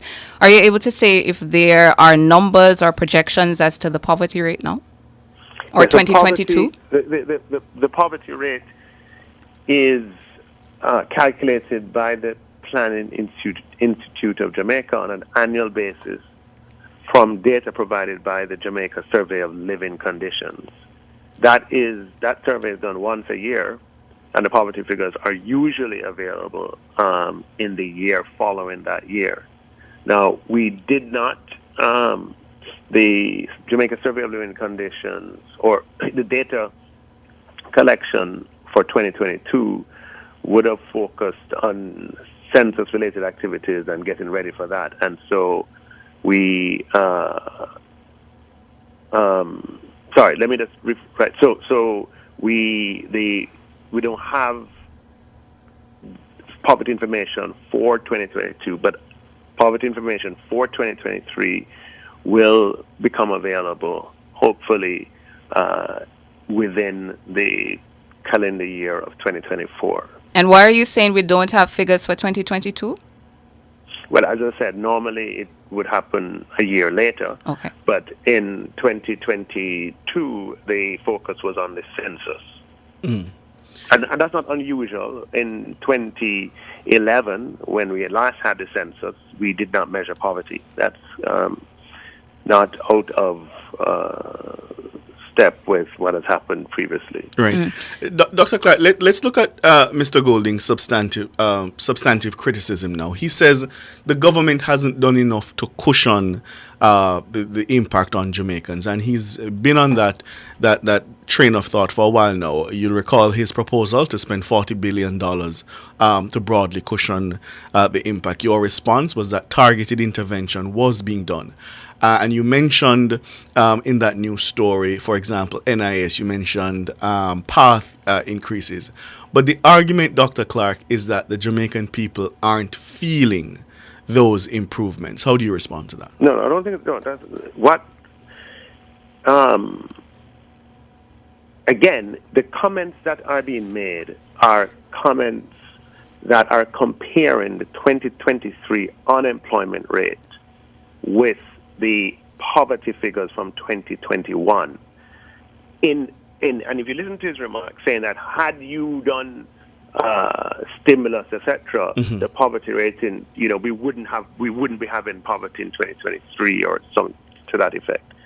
There is the stimulus that's provided from a job, and a job at the level of 140,000 persons, i.e. 140,000 persons having income, far supersedes any proposed, applied, or reduced stimulus, i.e. 140,000 people with jobs. If you just do the mental arithmetic, you use Jamaica's per capita GDP to be conservative, you're talking about over $100 billion of income, approximately, and that's just an estimate, flowing into Jamaicans in 2023 that would not have been available in 2021. That far supersedes, that's the best stimulus. The best stimulus comes from the recovery of the economy and the creation of a record number of jobs. More persons in jobs than ever before, over 1.3 million persons. We've never crossed the 1.3 million mark before as far as jobs are concerned.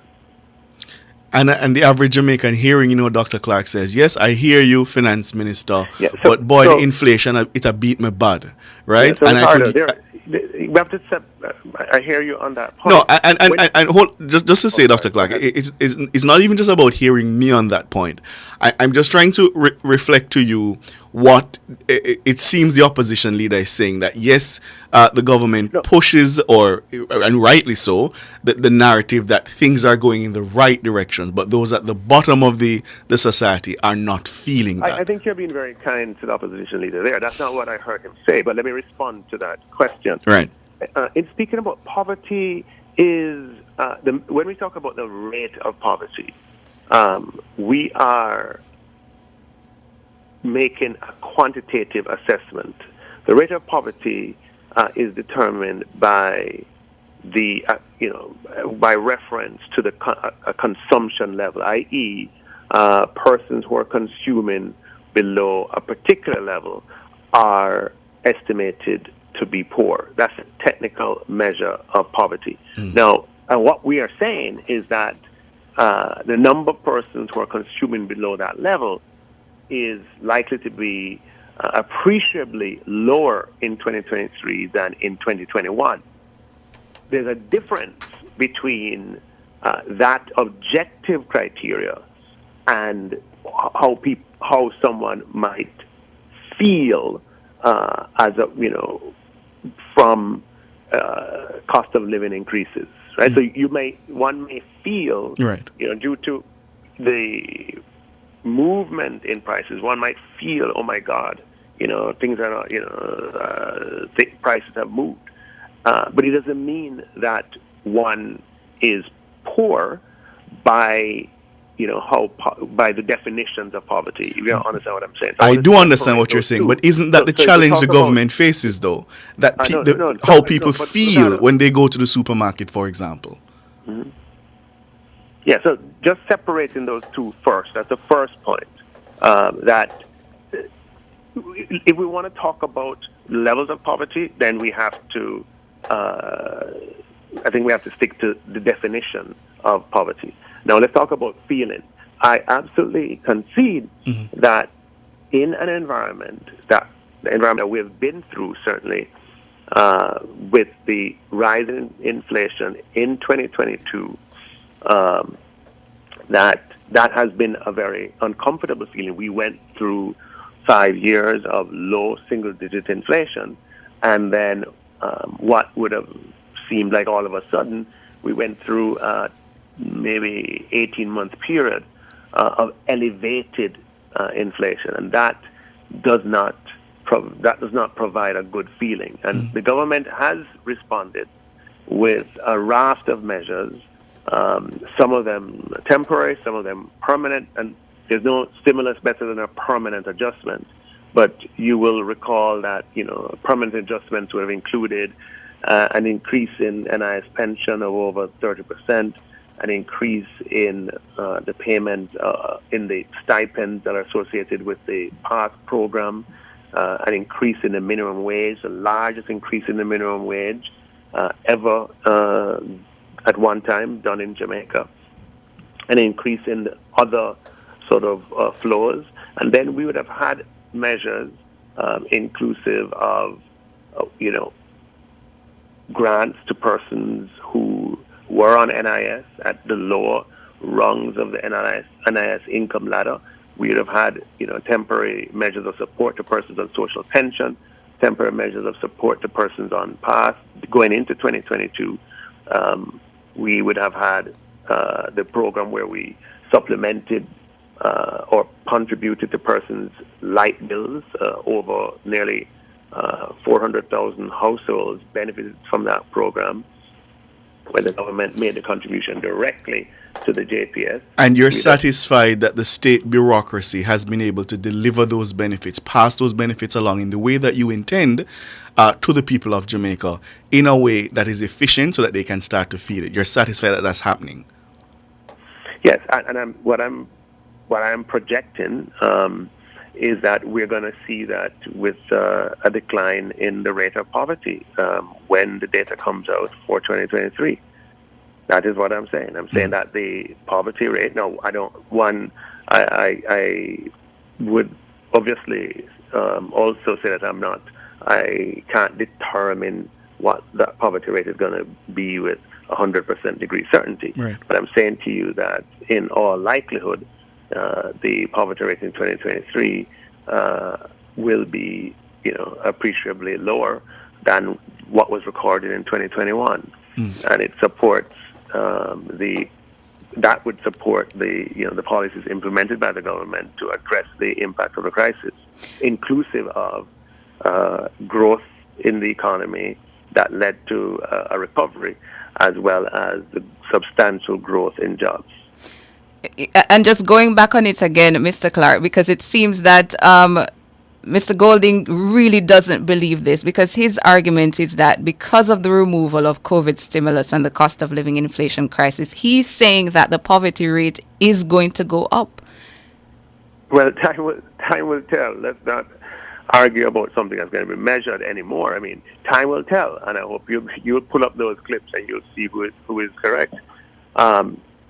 There is no stimulus toner that can supersede the value of a job. Yeah, and at the scale of 140,000 persons, there are 144 national stadia filled to capacity of persons in jobs in 2023 that would not have had jobs in 2021. That would have delivered,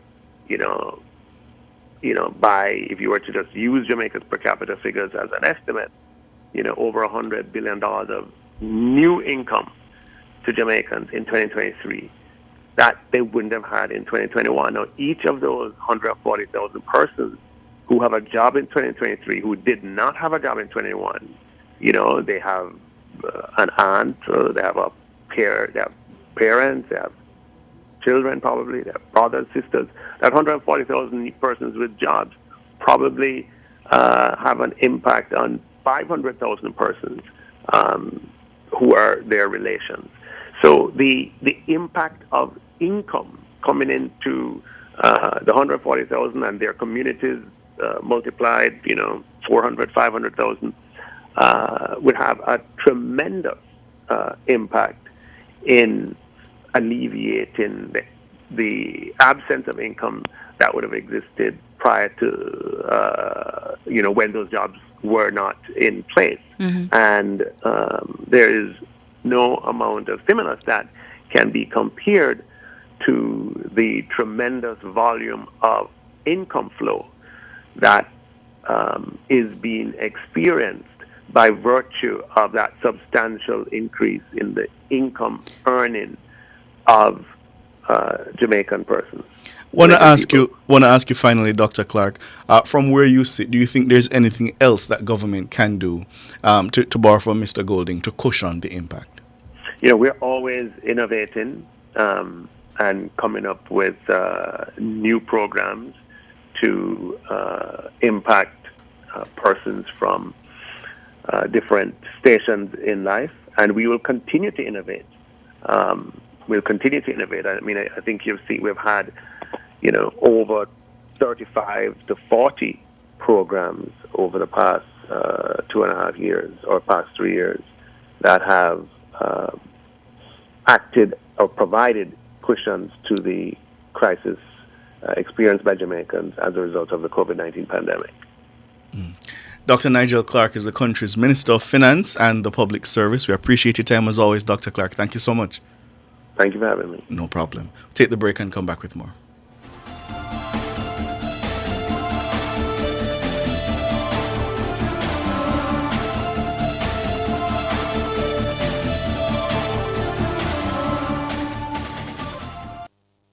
Listen up, motorists. Speeding burns more gas. So slow down. The life you save may be your own and also that of your loved ones. Slow down. Save lives and money.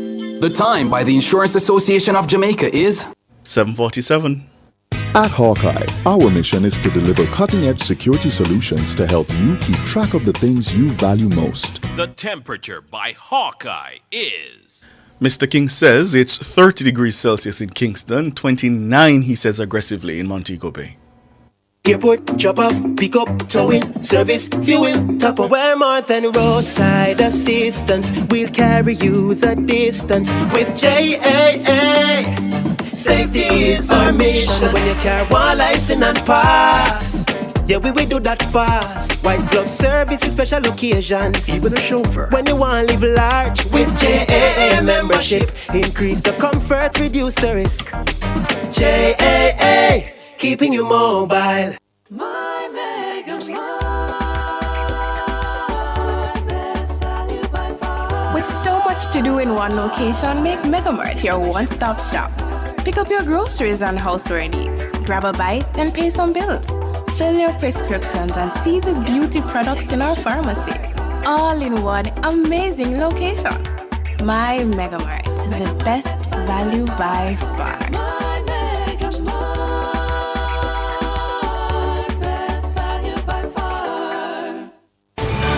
For all your electrical needs, visit ABC Electrical Sales. It stocks a wide variety of electrical supplies including plugs, switches, panel boards and conduits, plus energy-saving fixtures. ABC Electrical Sales stocks brands such as GE, Siemens, Philips, Cutler Hammer and Allen Bradley. It also offers free island-wide delivery just to suit your needs. Visit them at Shop 8 Hagley Park Plaza, Kingston 10 or call 754-371-45 or 754-3825-28. ABC Electrical Sales, for a better choice in the electrical business.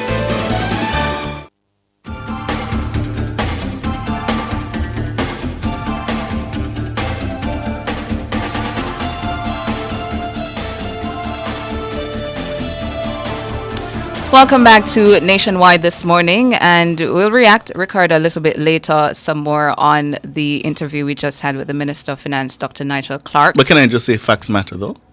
Indeed. Okay. Absolutely. So we'll speak a little bit more about that after 8. But now we're turning our attention to the Jamaica Youth Advocates Network on the grooming policy that's set to come in September. So the Jamaica Youth Advocacy Network is calling on the Minister of Education to sanction schools who are in breach of the new grooming policy. This follows the announcement by the Education Minister, Favour Williams, that a draft of the dress and grooming policy for schools will permit male Rastafarian students with dreadlocks to wear their hair uncovered. The Education Ministry says local school administrators will continue to have flexibility over the implementation of the new dress and grooming policy. Minister Williams announced that the new draft policy is set to take effect next month, September. And a key change under the policy, as we've been saying, is that Rastafarian students will no longer be required to cover their hair. However, JN says the policy should prevent school administrators from barring students who are not compliant with the old grooming guidelines. We're being joined now by Project Officer for Advocacy and Program at the Jamaica Youth Advocacy Network, Jan Kayla Wright. Good morning, Kayla. Good morning, Ricardo. Hi, Tana. Good morning to you. It sounds like you're not very confident that the schools will abide by this policy while you're calling for sanctions to be part of the package. Is that a fair assessment? Yes, because the absence of the uniformity of a policy makes it easy for children's rights to be breached. So barring students from schools just because of grooming infractions endangers them and also infringes on their rights to quality education. And Kayla, you said sanctioned, that the administrators, the schools should be sanctioned. What should that look like? Well, the basis for this position is that it's a bit hypocritical for schools to be so adamant in enforcing their own operative grooming regulations and subjecting students in breach to harsh sanctions. But the line is being drawn for sanctions to be handed down to schools themselves when they breach the grooming policy. So at the end, we believe that reasonable sanctions for schools would be policy review and amendment, or where there are continuous breaches of the policy, then recommended removal of the principal or shuffling of the school board, or even mediation or restorative justice. And this all depends on the extent of the issue. Has JN had a chance yet to give its views on this draft grooming policy? Excuse me? Kayla? Hello? Yeah, I was saying, has JN had a chance yet to make any submissions on the draft policy as it is now? Not yet. Right. Have you been invited to do so? Not yet. Oh. If it is, Kayla, that you were invited to the table to give your proposal on what the grooming policy should entail, what are those top agenda items that you would place on the table? Well, We've already heard about hair and Rastafarians. Is there any other area that you would place on the table? Well, just generally ensuring that the rules should be principle-based and pursue a legitimate aim. So a good guiding principle would involve equity, diversity and inclusion, respect for the institutional identity, school autonomy, the flexibility to deal with the local conditions, and overall just balancing the students' rights. And when you speak of local conditions, say a bit more about what you mean. Well, in consideration of Jamaican society, we are a largely Afrocentric country. So take into consideration that the policies as they exist now are rooted in colonial ideals and Eurocentrism. So to form policy and form guidelines in keeping with the fact that we are an Afro-Caribbean nation. Mm-hmm. We mentioned this morning during our What's on My Mind some of the hairstyle grooming policies coming out of St. Kitts and Nevis that's set to take effect in their school year starting September. And for example, it says traditional haircuts, natural afros, locks, and cornrows are and will be permitted for female and male students. And it also says that the female students will be allowed to wear extensions, but it mustn't be below the shoulder. What do you make of those grooming guidelines that is now in effect there or will take effect in September for St. Kitts?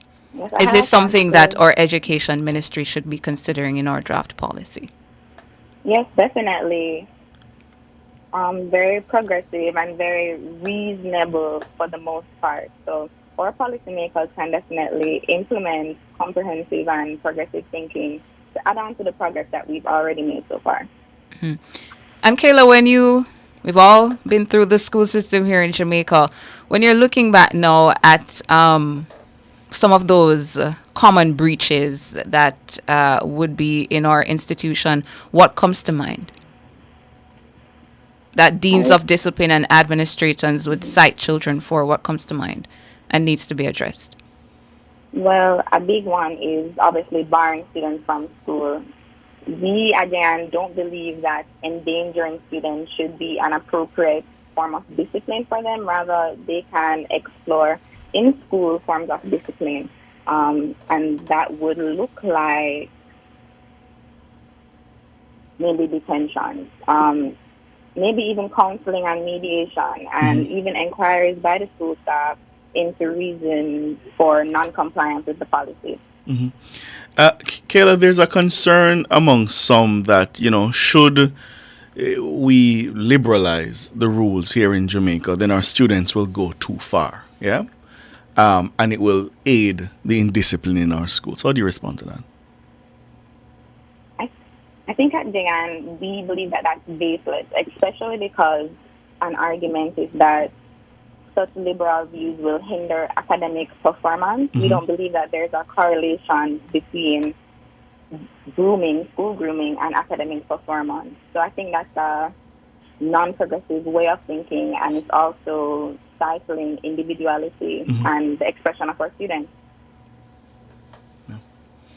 Kayla Wright is the project officer for advocacy and programs at the Jamaica Youth Advocacy Network, JAN. Appreciate your time this morning, Kayla. Thank you. Thank you so much for joining us. So, as we've been saying, that draft policy set to come in September, but at the start of the new school year, you will see where male Rastafarian students will be permitted to wear their hair uncovered. They won't have to wear a tam, any other covering.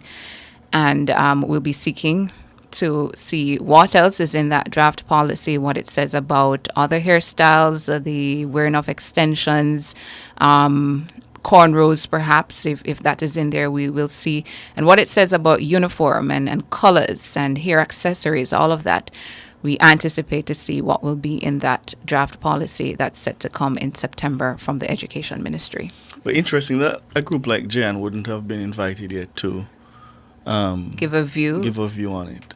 We should get a sense of how this consultation process is being undertaken, because I thought it was that the policy document would have been shared with stakeholders and they would have given feedback. Right. But is it that it's going to be shared with them at the start of the school year? Yeah. I thought as well that all the stakeholders had given their feedback already, and what we were about to get was, a final draft before it's formalized. Right. But I don't get that impression. It doesn't seem that that's what's happening. Yeah. She tried to get some answers from the Education Ministry. Yeah. Up next, across Jamaica.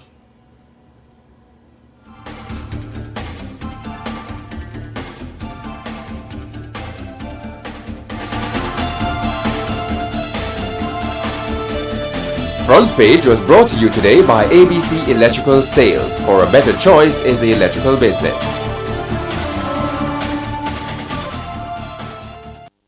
As of September 1, 2023, incoming air passengers must complete their C5 form online at enterjamaica.com. The time by the Jamaica Customs Agency and the Passport, Immigration and Citizenship Agency is 7:08.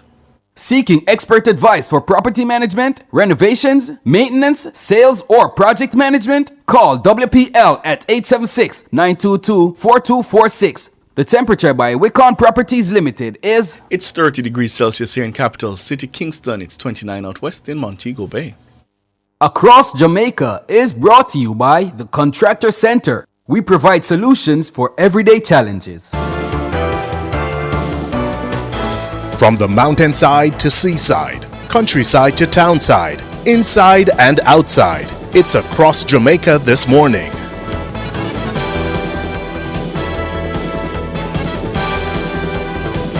Taking you across Jamaica this morning, I'm Ricardo Brooks. Now, 2 men were shot dead in the vicinity of a bar in Damhead, Steertown, St. Anne last night. Dead are 38-year-old chef Javardo Whitlock and 27-year-old laborer Akeem Reed, otherwise called Olderhead, both from Damhead. Reports are that about 10:50, Whitlock, Reed, and another 21-year-old unemployed man were standing in front of the bar at Damhead Square having drinks when men traveling in a grey motor car drove up. The men opened gunfire at the 3 men, killing Whitlock and Reed. The 21-year-old was also shot and injured. An NAND alert has been activated for 17-year-old Kenisha Spence, a ward of the state, at the Summerfields Girls' Home in Clarendon. Kenisha is of dark complexion, has a stout build, and is about 173 centimeters or 5 feet 8 inches tall. The Spanish Town police say Kenisha was last seen on St. John's Road, Spanish Town, on Monday, August 28, dressed in a red blouse and grey pants. All efforts to locate her have proven futile. Anyone knowing the whereabouts of Kenisha Spence is being asked to contact the Spanish Town Police at 876-984-2305, the Police 119 emergency number, or the nearest police station. 34-year-old Shanice Plum of De La Vega City, Spanish Town in St. Catherine, is missing. She's of dark complexion, medium build, and about 165 centimeters or 5 feet 5 inches tall. The police report that Miss Plum was last seen on South Street in Old Harbor at about 8:25 p.m. yesterday. At the time, she was wearing a brown t-shirt, a black skirt, and a pair of white and purple Crocs. She has not been heard from since.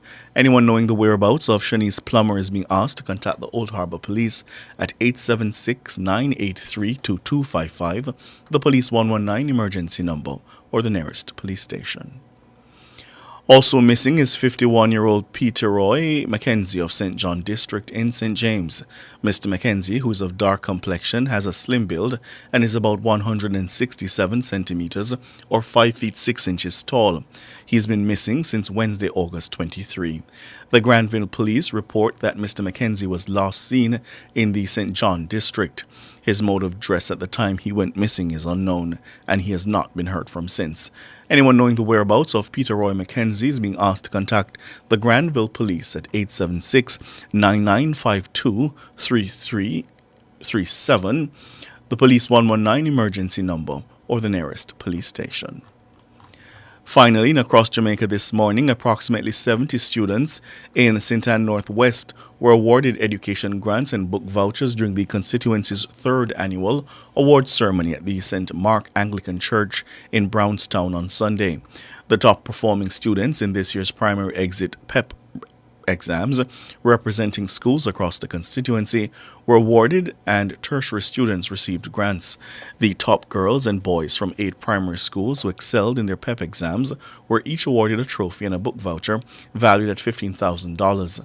The top performing schools that were recognized included Brownstown Primary and Infant, Waltham Abbey Primary, Discovery Bay Primary, and Servite Primary.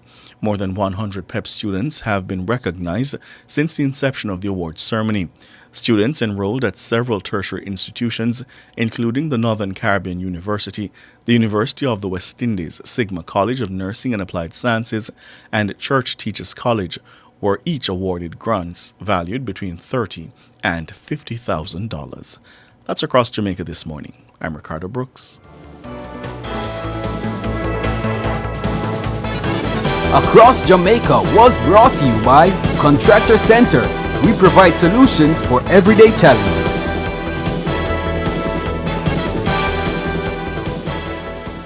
Everything must go in the Mitsubishi Diamond Special. Purchase a Mitsubishi ASX L200 for Hero Sport or Expander and unlock the Mitsubishi Diamond Special with 1 year free insurance, 2 years free servicing, 2 months free payment, and 3 years warranty. Also get a 7.85% interest rate with Stewart Finance. Offer available while stocks last. Only at Stewart's Automotive Group, Southgate Road, Kingston, and Iron Shorma Bay. For more information, follow us on social media at Mitsubishi JA. Conditions apply.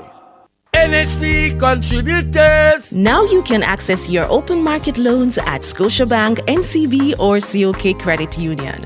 If you earn $30,000 or more per week, visit any of these NHD partners and kickstart your application. Your regular NHD interest rate will apply. Other contributors and those receiving special grants will continue to apply at NHD offices island-wide. Visit nhd.gov.jm for details. Get your Western Union back to school bonus from now until September 22. 50 winners of $10,000 every week. Millions in scholarships of up to $100,000 each. And double your Western Union money transfer in your GK1 wallet to get you ready for the new school year. You could be one of over 300 winners. Just download the GK1 app, receive a Western Union transfer in your GK1 wallet, and you're automatically entered to your back to school bonus. Visit gkmsonline.com for all the rules. Authorized under Section 58.3 of the Betting Gaming Industries Act.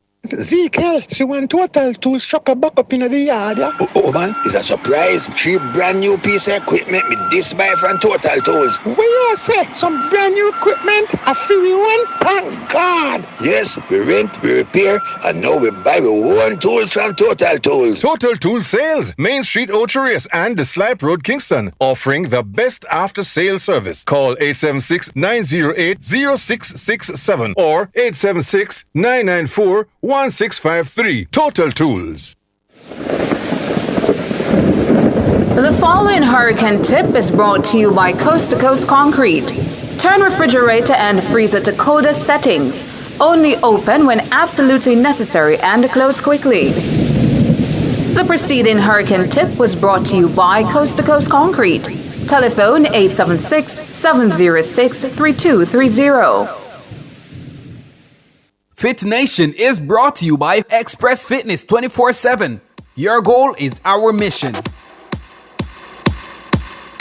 You wanna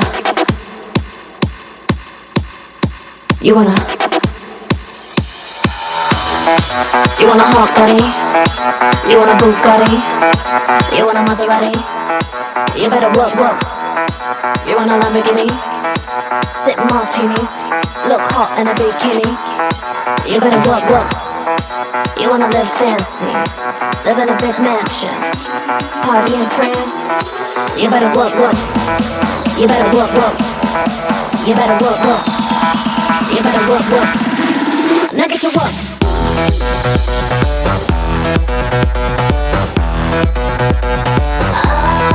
Now get to work.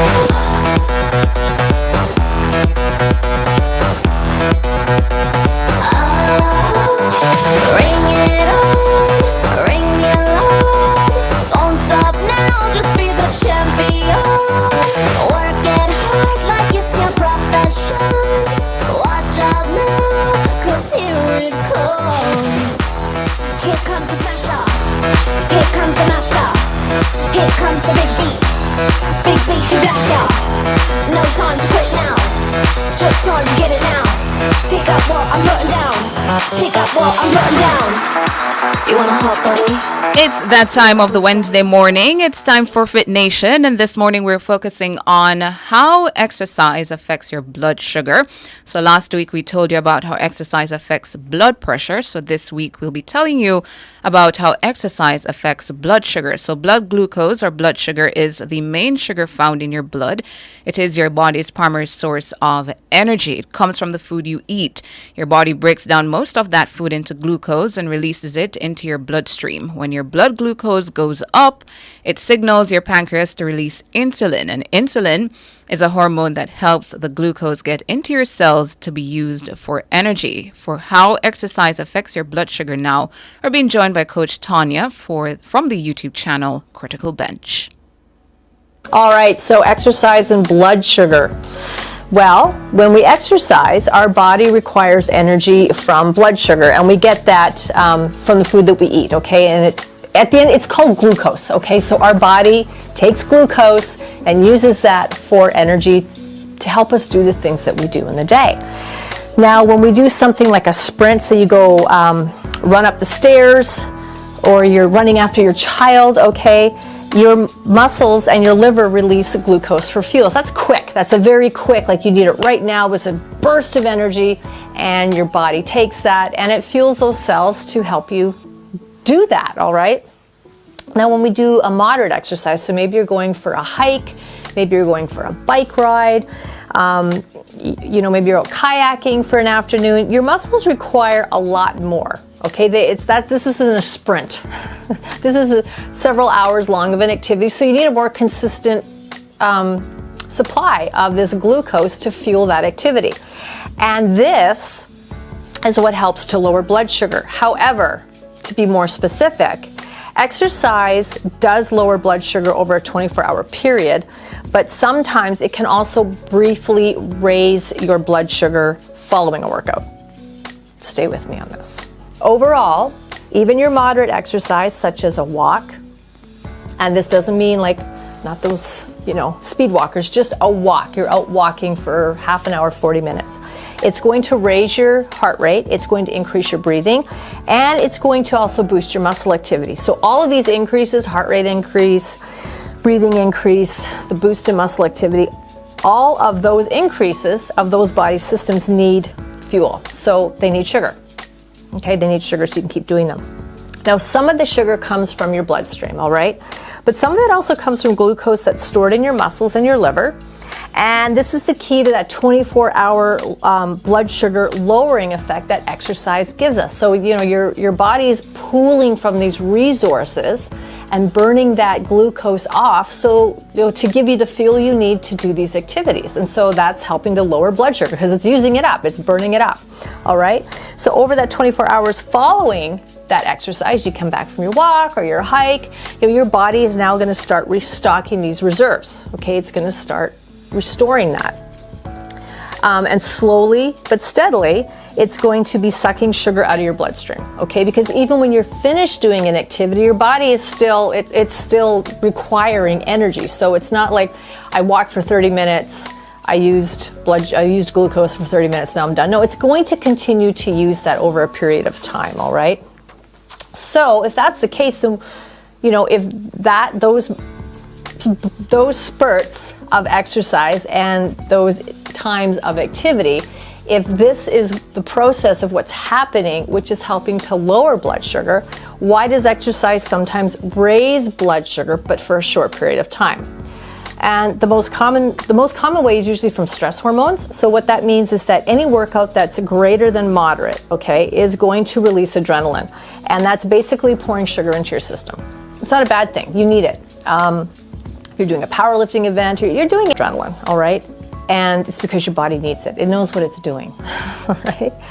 Now, it doesn't mean that strenuous exercise is a bad thing, though. It just means that you need to accept that when that event is over, there's probably going to be a slight increase in your blood sugar, especially if you break a sweat, okay? So if you're doing something and it's causing you to break a sweat, you're probably going to have a short spike in blood sugar immediately following that. Now, not a lot of us are walking around testing our blood glucose right after everything that we do. But if you were to do that, you would notice this. And I don't want you to get all excited about it, because the good news is that adrenaline, it's a short-acting sugar. So increase your blood sugar has to do with the availability of insulin in your system, all right? So if your insulin level is low, you can't move sugar from your blood into your cells where it's needed, okay? And this can be problematic. So this means that basically your cells don't even know it's there. So they're needing the fuel, they're needing that glucose, but they don't even know it's there because your insulin levels are so low that they just assume that there isn't any sugar available to them. So they send out signals like SOS, need some sugar, okay? And they send out these signals specifically to the liver and kidneys to let them know, like, we need fuel. And this will cause an increase in blood sugar levels that may already be too high to start with. So that's where it can cause problems. You can run into trouble. Some of you may know people who are diabetic, type 2 diabetic. So as far as exercise affecting your blood sugar, it does. It's not really a bad thing unless you are someone who has low insulin levels, and this is something you do need to monitor, and you need to make sure that as far as your diet, you're really staying on track with that. You're following through, you're doing the little tests, glucose tests, to make sure that your glucose levels, your blood sugar levels are good. Because if you don't, that could spiral into something that's not very good for you.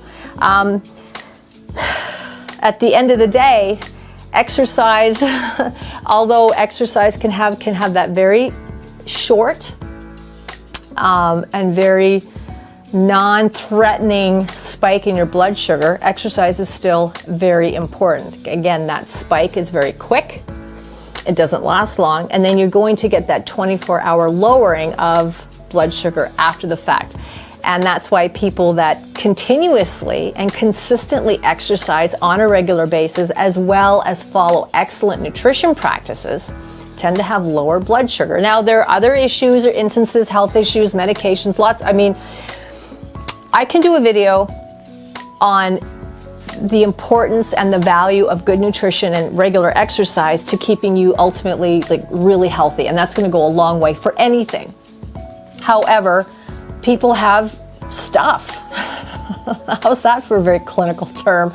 People have stuff. They get sick or they fall ill and they take medications or they're doing certain treatments, and these things impact the body's systems, and so it's going to impact things like your liver, your kidneys, your heart rate, how your body uses insulin or whatnot. I mean, all of these things impact. You've got this house of cards, okay? When you move one, it doesn't mean everything comes, okay, house of cards, those may be bad, because if you move one, it all falls down. More like dominoes, okay? Everything impacts the next thing and the next thing and the next thing.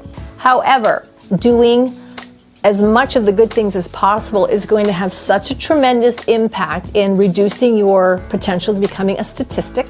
It's going to go a long way in terms of when or if something goes south, you do become sick or you do find you need some kind of treatment. All of these really good habits and practices and behaviors that you've implemented, that you've been consistent with, are going to have massive impact on how that turns out. So what I was starting to say was that overall consistent exercise is a great way to help manage blood sugar levels as well as excellent nutrition. It doesn't mean that it's the only thing that you can do, and it may mean that sometimes it isn't always working optimally for you because of other things that are happening and that are going on. I'm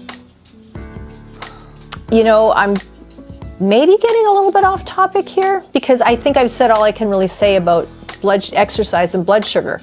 Can be a very short spike right after, but the next 24 hours, it's a lowering of blood sugar. So if you think about it, if you're consistent with exercise, you're going to be able to maintain lower, healthier blood sugar levels for the rest of your life. Other things can happen that can impact and implement that. But I want to end the video talking about what your behaviors are like, because at the end of the day, this all comes down to what your behaviors are. What are the behaviors and patterns that you have set in place now that you're sticking to, that you become consistent with? Because these are all the things that add up to how life looks for you moving forward. These are all the things that when you add them up have the greatest impact on when something happens that you didn't plan for, how your body responds to that event, and how your body responds to treatment, and even what kind of treatment and how intense a treatment you're going to need. Doing more of the good things now is a huge investment for later. Because the body gets slower, we do get older. Things maybe don't work as well as they did when we were 15 and 20, but they can still work really well if we make the investment and develop really excellent patterns of behavior to support all that. So the greatest limit is in what we're choosing not to do, what we're choosing to not be aware of, because we all know there's those of us out there that would rather I'm just going to keep doing what I'm doing because this feels good, I enjoy this, and if something bad happens, I just don't want to know, I'm just going to, whatever. That's a personal choice. I don't know why you choose that, but that's a personal choice. So, establishing behaviors and patterns, you can start doing that at any time. Maybe you didn't have the best patterns of, best lifestyle patterns and behaviors in your early years. That's okay. You might be watching this and you might be, well into middle age or a little older. You can still start. You don't have to have a rock star start. You just have to have a start. And that might mean when this video is over, you get up and you put on your running shoes and you walk around the block. That is a start, and that's a commendable start. And then maybe you do that again tomorrow. And then maybe do it twice the next day.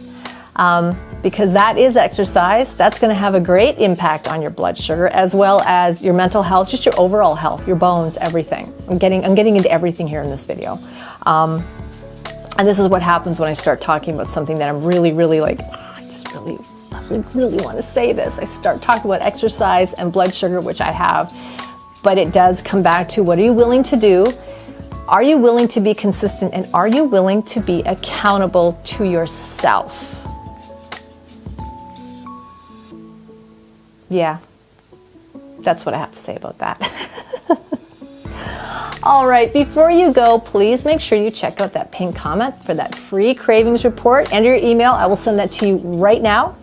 I'm Coach Tanya. If you like the video, please give it a thumbs up. Any comments or questions, I'd love to hear them. And if you do that frequently in our videos, you do know that I go in there and I will answer you and have a little conversation with you.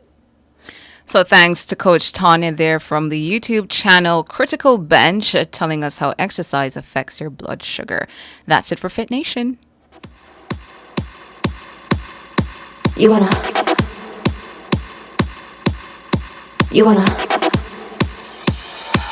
Fit Nation was brought to you by Express Fitness 24/7.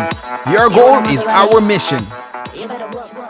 NHD contributors. Now apply for your NHD loan at Scotiabank, NCB, or COK Credit Union. Conditions apply. The time by the NHD is 8:21. Rent or buy your hurricane supplies from Total Tools. Visit 102 Main Street, Ocherias, or 34 Slipe Road, Kingston 5. The temperature brought to you by Total Tools Jamaica is 32 degrees Celsius in capital city Kingston and 30 out west in Montego Bay. The Jamaica Customs Agency and the Passport, Immigration and Citizenship Agency are advising that as of September 1, 2023, air passengers to Jamaica must complete their Immigration Customs Passenger Declaration or C5 form online at enterjamaica.com. Air passengers, go electronic with C5. It's fast, safe, and convenient. For more details, you may contact the Jamaica Customs Agency at 876-922-5140 and the Passport, Immigration and Citizenship Agency at 876-754-7422. Anytime me taste any grace products, me and my friend them a fi bust dance moves. I fi run to the pot when me granny a boil soup. Grace food products, in that make it go down smooth. The taste that moves you, fuel the vibes anytime when the day Grace foods from the ends. Yeah, the taste that moves you, from the spices move you. Everybody shout out Grace. When the food sweet, we dance. When the vibe nice, we love. The taste that moves you, Grace bringing the food you love. Nothing moves your vibe, your mood, or your appetite like the taste of Grace.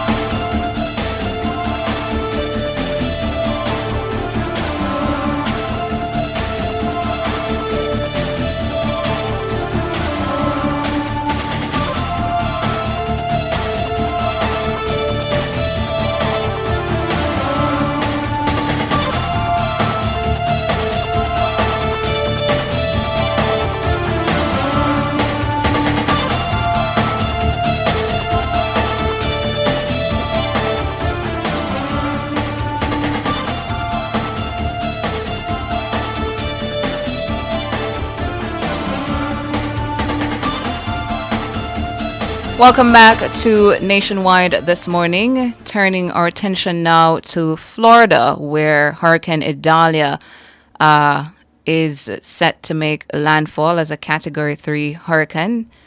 It has made landfall as a Category 3 hurricane, and we're due to get an update from Wayne Golding, who is a former member of the Diaspora Advisory Council there. Is he on yet? Right, so still trying to make contact with him. Hurricane Idalia has made landfall there in Florida, bringing winds of 125 miles per hour and potentially life-threatening conditions. Of course, the Florida Governor Ron DeSantis says 16 feet or 4.8 meters storm surges are expected in some areas as fierce winds push seawater inland. And we have been seeing those images this morning on CNN, on the BBC, that's bringing coverage of what's happening in Florida, of those storm surges. Many of those homes on the front there, close to the seashore, I'm sure I'm hoping, as Ricardo said earlier as well, that they have heeded those evacuation warnings and have left the area. We can see in many of those images, the footage as well, where the lower floor of those homes already underwater. And some areas of the state are already seeing flooding. We are seeing here in the international reports with knee-deep water covering roads and inundating towns. More than 30,000 personnel are ready to help restore power in the wake of the storm. And the governor, Ron DeSantis, says he's warning people to be careful of downed power lines. We now have Mr. Wayne Golding on the line, and he's in Orlando. Good morning to you. Yes, good morning. How are you? I'm doing well, and how are you? We're doing well. We just lost power a few minutes ago, but on the other hand, everything is situation sort of normal. We're not getting any crazy weather. Just a little rain and wind here. Mm-hmm. And what has been the advisory? Go ahead, Mr. Golding. No, go ahead. I'm sorry. Right. What has been the advisory coming from your representatives about what to do? And what are you hearing from other diaspora members?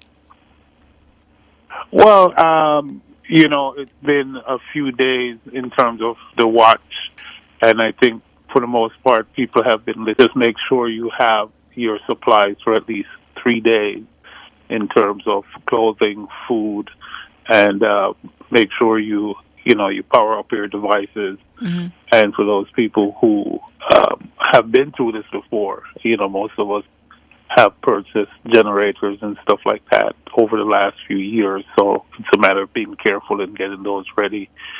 For example, as I said, we just lost power. As far as the Jamaican diaspora across the region, which, this hurricane seems to be covering Florida, Georgia, it's going to move up into the Carolinas. I think they're all heeding the warning. And I've spoken to several people across the region who, prepared themselves well. I think most of the Jamaican population, in terms of the southern United States, is located in South Florida, and I think those people were well prepared. We have a good population in Orlando as well, in Ocala. Mm-hmm. And those people also have been preparing themselves. They've been through it before, so, the experience has taught them wisdom in terms of how to really situate yourself. And we haven't heard of anyone who have, fallen into distress, not as yet anyway, because of the hurricane conditions. Yeah. And tell us about what you're hearing of those hurricane conditions, especially along those coastal streets in places like Tampa and St. Petersburg and Fort Myers Beach. We've heard of a little flooding, not as bad as the last hurricane, so to speak. Mm-hmm. Tampa especially is low-lying in the Bay Area, right. And they've advised people accordingly to get out of those low-lying areas. As far as Fort Myers and all of those areas, they experienced some real bad weather from the last hurricane, so I think those folks themselves have heeded the warning, the low-lying areas. People have been evacuating those areas because this hurricane is pretty wide. The eye came across in northern Florida, but the inclement weather that goes with the outer bands and the flooding, I think people are well aware, to stay off the coastal areas.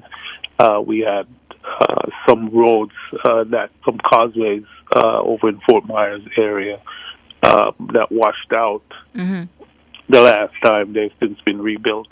And there are a lot of places still in that area that is still being rebuilt. And so I think the lesson was there for a lot of people from the last hurricane. And I think the counties and the municipalities as well as the state is well prepared to deal with it.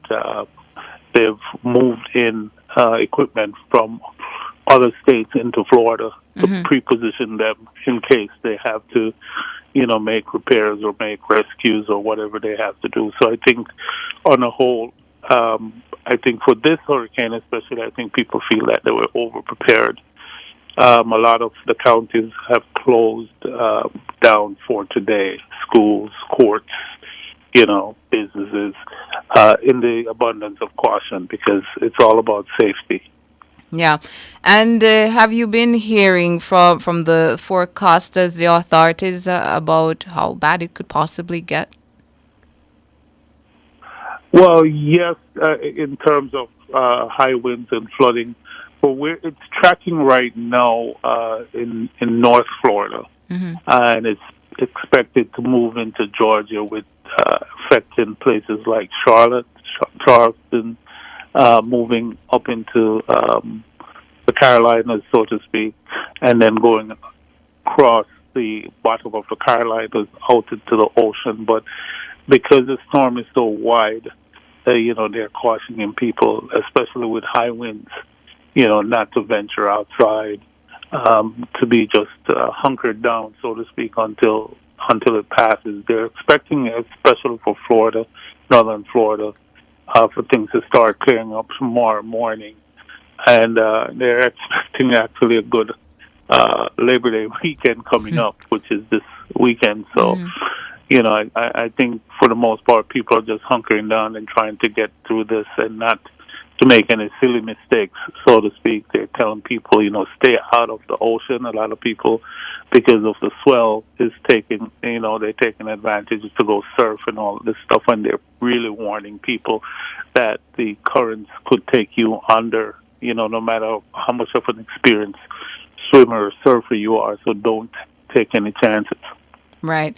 And in terms of last year we had Hurricane Ian that affected Florida.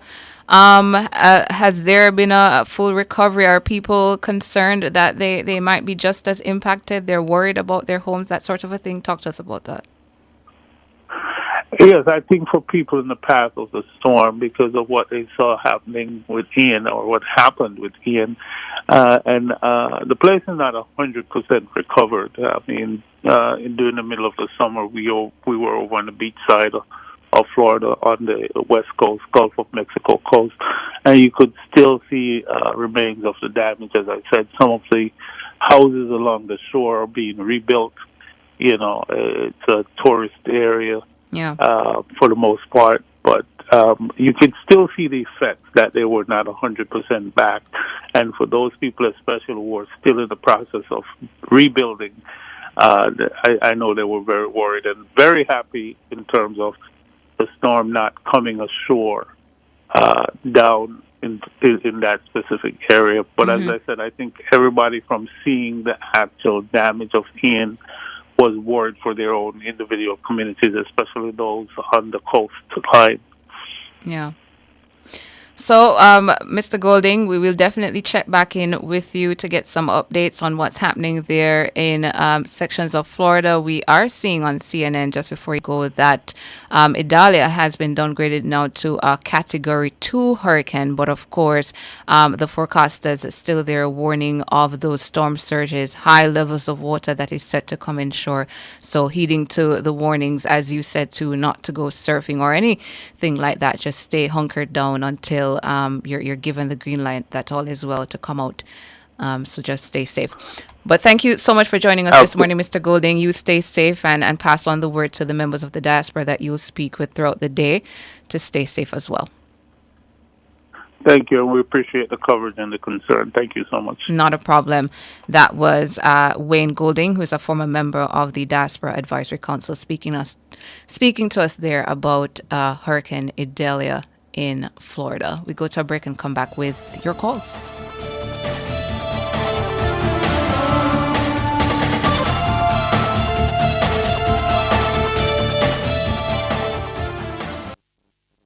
Sardine for the chef and the beginner. Follow the one with pepper, that are the winner. Shop and supermarkets, everybody selling sardines. Follow the better flavor. The time is 8:35.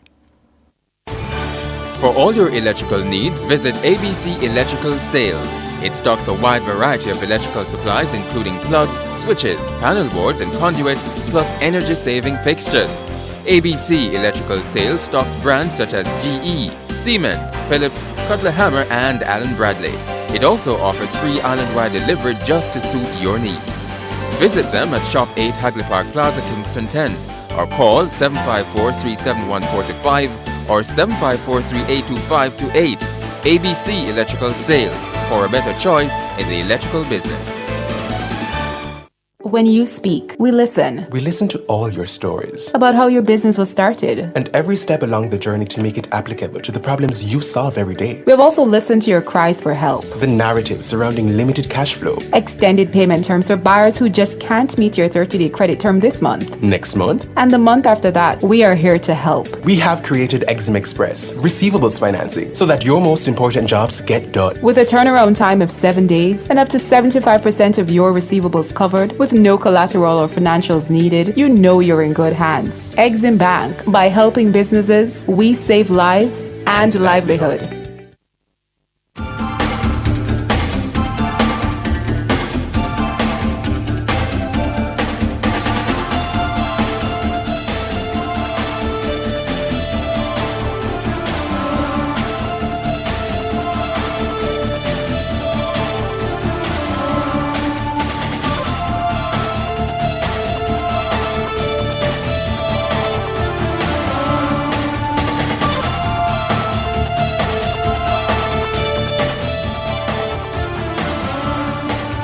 Welcome back to Nationwide this morning. Taking your calls now. The numbers 630-9371 to 4, 630-9371 to 4, and the digital line 618-8255, 618-8255. We're seeing nearly 4,500 in Red Cross shelters across Florida there as Category 2 storm, Hurricane Idalia, is affecting sections of Florida. We did see earlier as well that about 230,000 or more than 230,000 people were without electricity there. So Hurricane Idalia, which was at a Category 3, is now a Category 2 storm, affecting sections of Florida. And as we said earlier, the Florida Governor Ron DeSantis says 16 feet or about 4.8 meters storm surges are expected in some areas as fierce winds push seawater inland. And some areas of the state are already seeing flooding. We have been seeing footage, images of that as well, with knee-deep water covering roads and inundating towns. More than 30,000 personnel are ready to help restore power. In the wake of the storm, DeSantis, the governor, is saying he's warning people to be careful of downed power lines as the storm passes. So 230,000 or more than 230,000 people without electricity. CNN is reporting so far this morning that about 4,500 people are in shelters. Who's the first call of the morning? Miss Sherry? Good morning to you. Good morning. Morning to you. How are you? Not too bad. What's on your mind? I want to report a light post out of use about year and had now. It is on 22 St. James's Street. And the supermarket is before Value City Supermarket. And I have the owner saying, go and report it. I go over and pay my light bill too, and I report it too, and then say 14 days. And it's 6 months now I pass in there, it don't fix. And you know, top side is, then stab a youth and the next post, about 3 weeks now. I know the light post don't fix. You can do something for me. I'm tired of go over there and tell them. Yes, Ms. Sher, we'll definitely make the appeal for you to the Jamaica Public Service Company, JPS. So you say the downed light pole is on 22 St. James Street? Yes. Okay. Before this supermarket. Value City Supermarket. Yeah, and over on the next side you find the Hilton Drugstore. Okay. So what happened? The entire thing has fallen or part of it broke and fell? No, the light gone. Era had no. Oh, you're talking about the street light? Yeah, and the supermarket. When the supermarket closed now, and you're passing there, it's dark. Okay.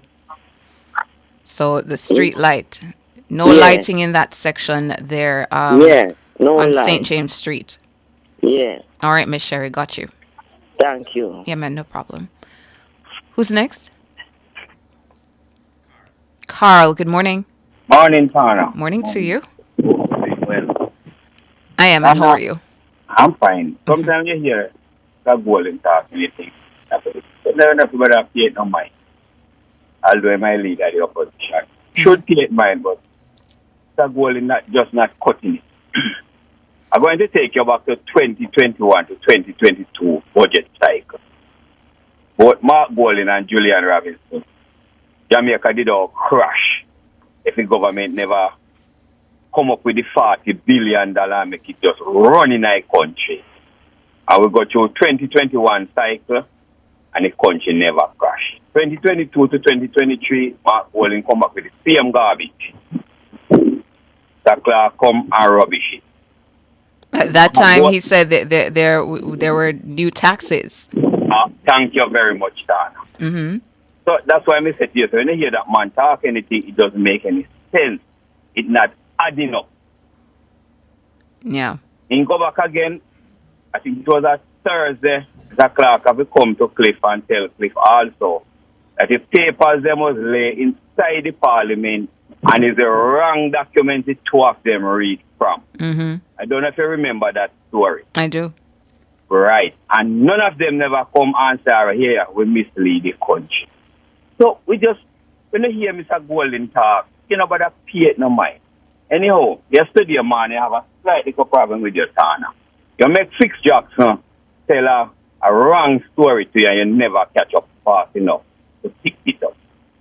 What was that now? Instead, the government rushed through a bill in a parliament to suit one person. Well, it was two. It was two that was misleading. Mm-hmm. And I can stand up in front of Fix Jackson and tell him that he was misleading your listeners of nationwide. And we don't, this station is where you go to get the truth. So when Fix Jackson come, he must come here with the truth. Mm-hmm. Because that was misleading. So about that peer, Mr. Mark Golding, much money. We soon start out Mark Golding. Between November to sometime in December, we'll start out Mr. Golding. I hear you, Carl. On November 1st week of December. So you're speaking of the local government elections in November. All I ducks them will line up that time and we tell Mr. Golding, so all the rubbish them run around and talk. And then after that, now, me hear one little man, him should even go back to Portland and talk about national security. And he was a careless minister of national security. He was over there and get robbed. So him shouldn't go back over there to talk about minister of national security. He shouldn't do that. And that's where he went and get robbed. All in briefcase did take away. So we couldn't get up one man and hear say, person kill the minister of national security. Anything could have happened to him. And all the while in talk about security, Mr. Avita, if him cannot secure himself with two women, he cannot secure 3 million people. As he cannot come with any policy to secure 3 million people. So hold on for that, Mr. Bunting. The road of Crawford, Gonna leave that one there, Carl. Yeah. Gonna leave that one there. All right. Thanks so much for your call. Who's next? Yes, Elaine? Hi, Tana. How are you? Doing well. Ricardo, I'm going to eat the curry chicken. Good morning, Elaine. He is back. I tried the guy the curry chicken and the fried dumpling. Good morning, Elaine. Tell me something, Tana. You love pear? I do. Really? And I believe Ricardo is the opposite. I hate it. When the pear come in, I cannot get a good pear. They're picking the pear so young. Oh, where are you buying it? In the market? Eh? Where are you buying it? In the market? Downtown, man. Uh-huh. Me say the pear them young, the pear them man are stressed, and that's a pick the pear them young. When the pear come in, I don't get a good pear to eat, you know. Oh wow! I Pear them cannot ripe. I had some on the weekend back home. It was pretty good. Oh my God! Me just call them make them know they must stop pick the pear young, man. Pear them young, and I love pear, you know. You hear that, folks down there at the market? If you're listening. Celine said, must stop pick the pear, young man. She hasn't eaten a good pear since the season. Okay. All right, thank you so much for your call. Hey, man, you must eat a lot of avocado, pear. Eat it with bulla. Nope. Eat it with your Sunday dinner. Nope. Yeah. So you don't like pears? Don't taste good. Oh, I see. You heard that? Jermaine said people who can't cook, they're the ones who say those things. Defend yourself, Curdo. No. Jermaine is not going to draw me out this morning.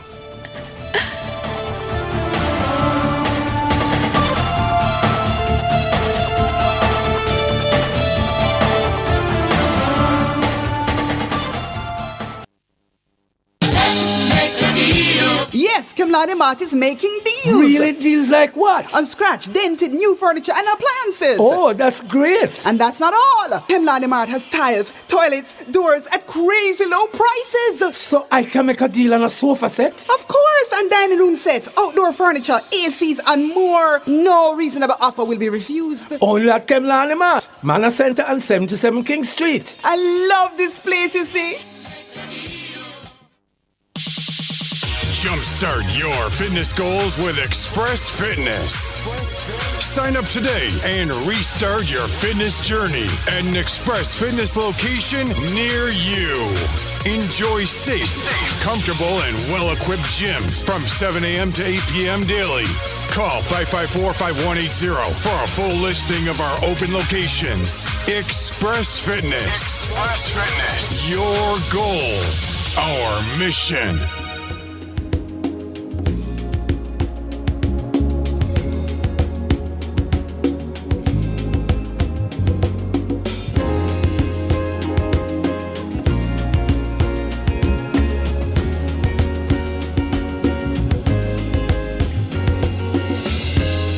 It's simple, I love it.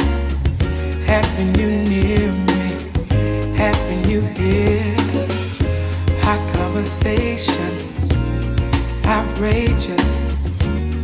You smile, and I smile, and I say, oh, this is getting personal, personal, personal. Let's stay for a while and play. Girl, let's make this a moment. Oh, giving you the best of me. Amazing, amazing, amazing. Oh, having you close to me. Amazing, outrageous. Give your best to me. Good morning, good morning. Here's breakfast. Lost track of time, but we had a ball. Let's catch a movie, then dinner. Tonight's the night we'll just unwind and stay. Hey, let's stay personal, personal, personal. Let's stay for a while. Hey, such a beautiful moment. Oh, giving you the best of me. Ooh, amazing, somewhat amazing, amazing. Oh, having you close to me, having you close to me. Amazing, amazing, outrageous. Yeah, giving you the best of me, giving you the best of me. Amazing, amazing, amazing.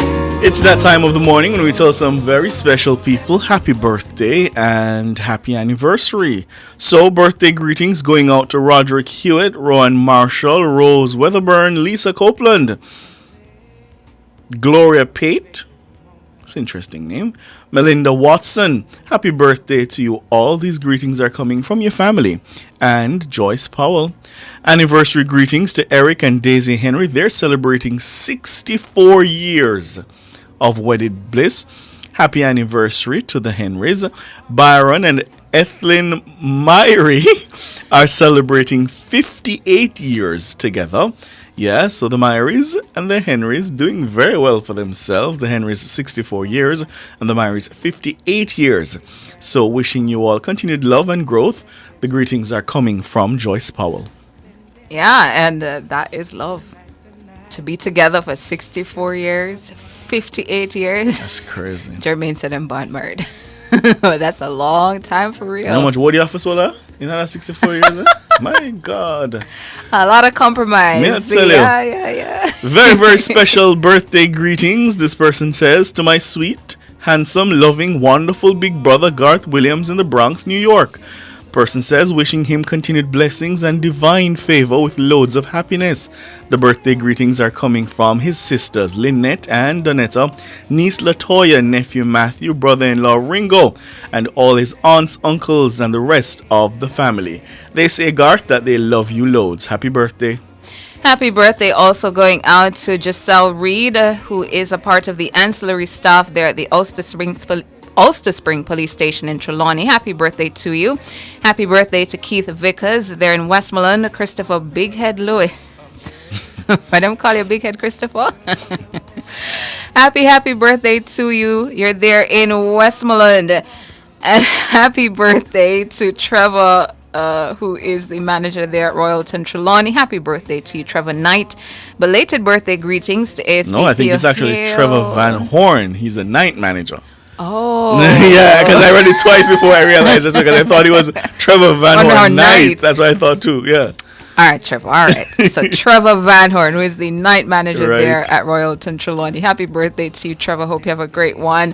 And belated Good morning birthday to the staff greetings. at Royalton, by the way. I like staying at Royalton. You do? It's nice. Yeah. Okay. Hey there to the peeps at Royalton. And belated birthday greetings to ASP Thea Hales there at the St. James Police Division. All of these greetings are coming from Sergeant Wallace. Over on Facebook, it's the birthday of Omar Green. Jackson is having a birthday today. Happy birthday to you, Tia Shanti. Karen Clark. Queen Adora Price. Mm-hmm. Yeah, Facebook names, man. Billie Jean Smoosh. Cheryl Morgan. Sandra Samuels. Troy and Kane. Gigi. Eveline Lindo. And that's the same Tia Shanti. God Baby Jackson. Happy birthday to you all. Really hope your birthday is special. Good morning. Well, I don't know if you get one, but still. Morning to our friends at Butterkist as well. I saw it on your desk last Friday. No, I get on. I said, Butterkist. No. Walk on. Hungry mango. Yeah. Good morning. Good morning to my friends at Butterkist. I know you just said to Ricardo from Butterkist. They sent me a nice package. What was and it? Has like fruits and nuts, peanuts, cashew. Yeah, it's really good. Fruit and nuts is really good. So good morning to my friends at Butterkist. Yeah, it's your friends. Good going, Butterkist. Yeah, your friends. Thank you. I'm enjoying the little basket. Good and just to say, Butterkist, he didn't share. Yeah, where's mine? I like cashew. It was a Ricardo Antana. No, but it don't matter. It's a to Ricardo from But it Butterkist. doesn't matter. Use an ups, you know. So, good morning to my friends at Butterkist. I appreciated the gift package. Ricardo, you? Michelle, it never said Ricardo Antana, and Michelle. It's a Ricardo. But here's the thing, Cardo. As a matter of fact, I think one full stop the other night. Ricardo full stop. It never have like an ellipsis, so I say, okay, maybe time I forget a full stop. Cardo. Listen, if I never learned caring and sharing in primary school, you didn't. If it's your birthday, happy birthday. Miss Hazel, that's your grandma's name, right? Yes. Miss Hazel, if you're listening, you know your grandson don't share. She boxed down somebody peanuts, so she should not have a problem. If it's your birthday, happy birthday. And if it's your anniversary, happy birthday. And good morning to my friends at Butterkist. Mm-hmm.